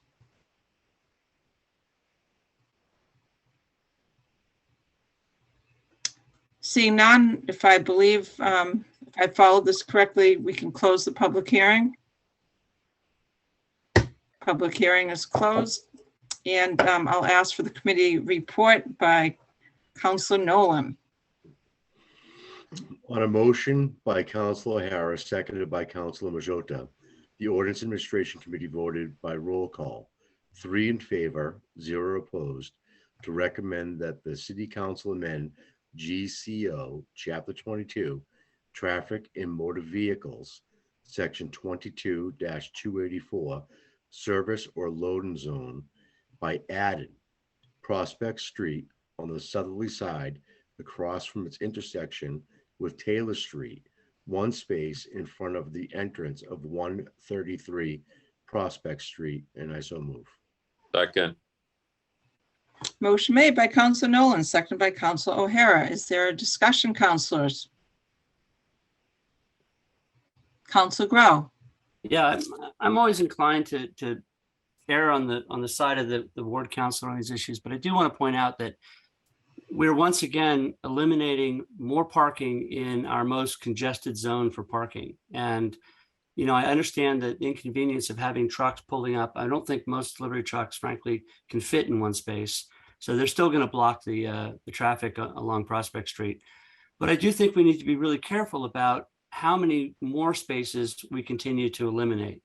You know, we can't complain about a lack of parking and at the same time eliminate parking, you know, on a fairly consistent, regular basis. So I will be supporting it in deference to the ward councilor, but I do think we need to be cognizant of that we are making the parking problem worse and by doing this. So. Thank you, Councilor Grow. Councilor O'Neill. Yeah, definitely parking is the #1 issue in my ward. But I believe there is a driveway. So you said you didn't think a delivery truck could fit in 1 space. I think there's a driveway right there so that you can't park in front of the driveway anyway. So they do get that extra space to pull in a bit. So, and I know it's tough because, yeah, it's tough. It's a tough situation, but anyway, I'm supporting. Thank you. Councilor O'Hara on the discussion. Sure, thank you. I will definitely be supporting this. I just want to comment in regards to Councilor Grow. Councilor Grow is 100% correct. We have to be cognizant of loss of parking spaces within the city. I don't think that there's some neighborhoods that don't have parking problems, but that this is a huge problem within our city, that we have to look at whatever we're doing, automobiles, whether it's a car or a big car being a truck. We are a city that's coming up on 400 years old. Our roadways were built for horse and buggies, and now we are running 18-wheel trucks that are 80 feet long. We really need to consider what we're doing going down the road. We have an existing facility, being the DES, that's been there for forever. I'm sure they've gotten complaints from the delivery companies that they're concerned about stopping. We know that location. We've talked about it. It's come before the council many times. Do we have no parking for the church? Do we not have no parking? We just really need to. We're going down pardon the term. We're going down a road that this is a real issue that we need to think about. And I appreciate Councilor Grow bringing this up, but I will be supporting this. Thank you. Any further questions? Council Worthley. Oh, not a question, just a comment if it's time. Oh, I'm sorry. I thank you for correcting me. We are in discussion. The questions are over. So I'll be supporting Councilor O'Neill's order. And I think the thing we got to keep in mind is this just isn't just a parking problem, right? The delivery truck is coming. And if people are parked there, they're double parking. And it's if you spend time in that neighborhood, it's a very congested street. And if the delivery truck is now double parking, you try to cross the street, you got to be further on the street before you see if there's a car coming, and it puts people at risk. Doing this gives a chance for the delivery truck to park on the side, so it's not double parking. So I agree with Councilor Grow. It's a tremendously dangerous intersection. Parking is a premium, but this is going to happen whether we approve this or not. In terms of the delivery truck coming, I like that we now have a spot for the truck, so I'll be supporting it. Thank you. Any further discussion? Seeing none, motion's been made, it was seconded, and we will do a roll call vote. Councilor Nolan. Yes. Councilor O'Hara. Yes. Councilor O'Neill. Yes. Councilor Yes. Worthley. Yes. Councilor Gilman. Yes. Councilor Gross. Yes. Councilor Grow. Yes. Councilor Majota. Yes. Councilor Memard. Yes. The yeses have it. 9 in favor, 0 opposed. Thank you. Next order of business, Madam Clerk. This council requests the mayor. Okay, we're going to go in order of the roll call. Councilor Nolan. I have no requests. I just want to thank everybody for all their work over the past few weeks, including the council. And everybody have a great night. Thank you, Councilor. Councilor O'Hara. Thank you. I just want to point out that obviously we just passed 9/11, another anniversary of a terrible day, and that, you know, you look back, all of us probably saw presentations on that day, that week, that month, that year, and it continues. But our country's a great country. We've rebounded from it, but the men and women that lost their lives that day. We have people in our city that went to ground zero, search and rescue. That I'm sure they are probably feeling the health effects of it. But I just want to thank the emergency services. We have obviously the men and women of our police, fire, and it goes beyond that. Our DPW, they're there when there's a fire. It just goes on and on and on. But we are a unique country, and we will survive these bumps in the road. But the 9/11 was truly a unique time. So I just want to speak of that, and I appreciate your time. Thank you. Thank you, Councilor. Councilor O'Neill. I have no requests at this time. Thank you. Thank you, Councilor Worthley. Yes, I wonder if I could share my screen for a second. I just want to make sure everyone got the invitation. Can I share my screen for a moment? Of course you can. Sure. Thank you. Let's see if I remember how to do this. Share screen. Application. Got it. Can everyone see that? Yep. Nice and bright, beautiful colors. Really. So I just want to give a little background on this. I think it was at the Cannon dedication ceremony, I spoke with Councilor Neal about teaming up to do this downtown cleanup, because it's something she raised, I think in May, and Councilor Gilman, you had mentioned how you had organized a very robust cleaning effort that my kids were happy to be part of. Well, honestly, my children have been asking to be part of another one. And so I asked Councilor Neal if I could join forces with her to put this event together. And it is really coming together nicely, but I just wanted to comment, she probably won't even watch this video, but 2 weeks ago, I said to my daughter, she was up with me before my son woke up, and I said, I need to find a graphic designer to put something together. And she said, why would you do that when I can do it? And so she put this together all on her own. I would have no clue how to do it. And I'm really proud of her for putting this together. This is coming together nicely, and it starts this Saturday morning, 9 to 12. We have a lot of support. I don't want to start thanking all the people that are encouraging us to do this and being part of it, but I will certainly do that after the event. But I want to encourage any other councilors who want to come here. I think Councilor Gross responded and said he'd be there. Anybody else that wants to join us, you're very welcome. Thank you. Thank you, Councilor Worthy, and thank you to your daughter for her artistic flair. She did that amazingly. And the mayor gave me us the green light on using the logo, just if anybody was concerned about that. Great, thank you. That's it for now. Saturday morning, 9 o'clock. Hope to see you. Okay, awesome. Councilor Worthy, that was you. Councilor Gilman. So I have two things. Number one, I see Patty Amaral on the call, and I would love to volunteer my time for a good solid hour at 9 a.m. for Council Worthy and Council O'Neill's cleanup. And I would like to tackle the Emerald Forest next to the MAC. So I will be at that location with the yellow bags, because I'm not going to first go to Burnham's, but I appreciate the invite to coordinate. And I'm going to tackle that. So Patty, if you want to get folks there to help, I've got the yellow bags, I'll have the gloves, and we can teach them how not to pick up things that are dangerous. I look forward to that. In addition, I also want to mention that I can't thank enough the city clerk's office for a job well done on the very robust primary that we had. And Joanne, when this settles down, I think, we should get together at an upcoming meeting when things are calm and talk a little bit about voting locations for next year, beginning in 2023.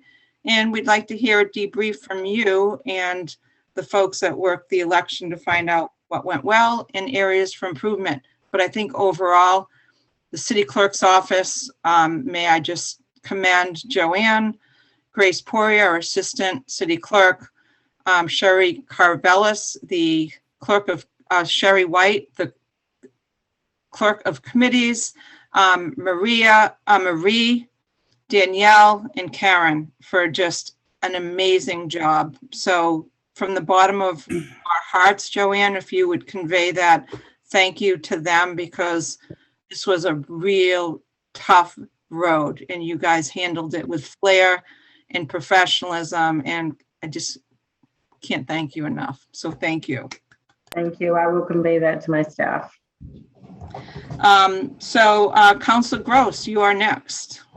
Yep, I don't have any requests for the mayor. I just would like to comment that I guess at our next meeting, we're supposed to wear open door orange shirts in honor of Combat Hunger Month.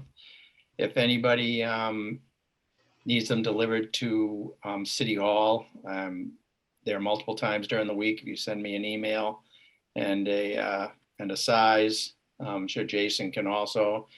And Frank, I don't know if Frank gets a chance to get to City Hall, but yeah, if you don't want to stop down, but I encourage you to go to the volunteer hub, sign up for a couple hour shift if you got the time, and grab your t-shirt. At least go down and get your t-shirt. And wear it. And wear it. Yes, I wore mine today. I regretted not bringing it downstairs here to showcase, but anyway. It's very orange. It's very orange. Very, very orange. Wear it on the cleanup day. You won't get run over. I love it. Orange. Thank you. So next up is Council Grow. Thank you, Tony, for bringing up the open door day. That's awesome. So 2 weeks from now. Second thing, Frank, is there any chance I can get any of those paper towels that you got back there? I'm in my bunker right now. Clearly you are. Is that a water purifier? What is that going on back there? There's a lot going on in this bunker. And not that I'm a royalist or even particularly fond of the very concept of royalty, but I would be remiss on behalf of the not unsubstantial expat community of Brits that we have in this town to give a tip of the tiara to the Queen in her passing. She was an icon, 70 years in her seat, and she saw pretty much everything this century had to offer. And again, you don't have to be a royalist to appreciate her contributions to the world and breaking the glass ceiling and everything else that goes along with it.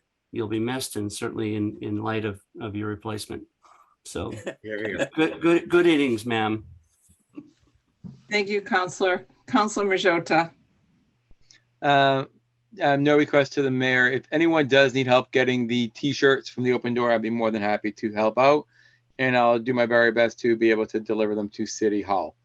That's it. Thank you. Councillor Nolan. I did forget one thing. I can't believe this, that I forgot it. On Sunday starting at 11 sharp is the Fish Box Derby at Gorton's on Roger Street. It's been a long running event. It provides a lot of scholarships for children in the community.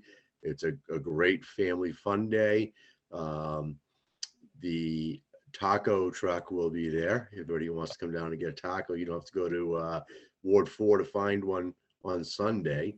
And it's a good time. So if everybody likes to come and watch some of the races, excitement on the kids' faces, it is worth every minute. Thank you, Councillor. Thanks for the reminder. Councillor Memard.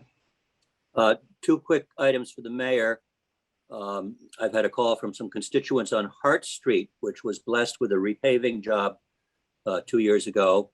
And as a consequence, of course, as we all know, when you eliminate all the potholes, people drive faster. So she was calling me to request additional enforcement of the posted children signage and 20-mile-per-hour speed limit. She has people that she's clocked at 60 going down Hart Street, and there are people parking on both sides. So it's a safety issue with a lot of children in that neighborhood.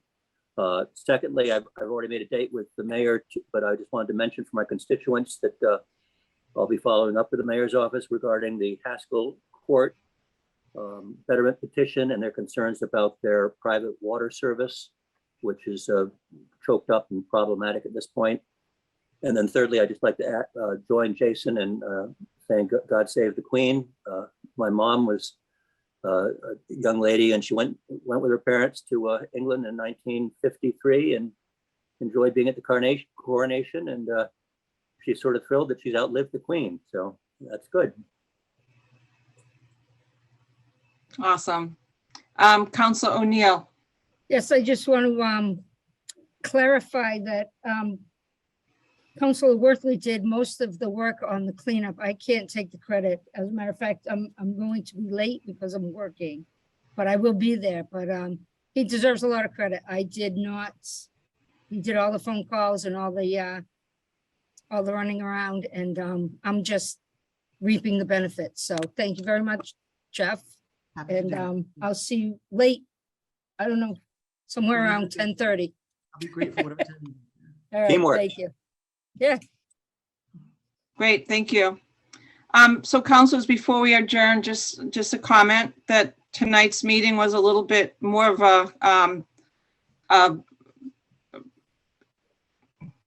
I don't want to say contentious, but a little bit more of a dynamic type of meeting. And, you know, I think it's always healthy to have these deliberations in public. I think the obvious people that were watching saw that we were all passionate about different things, and I think overall we were able to get through it. So let's move forward.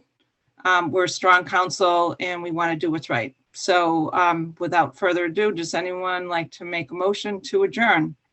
Yes. So moved. Second. Second.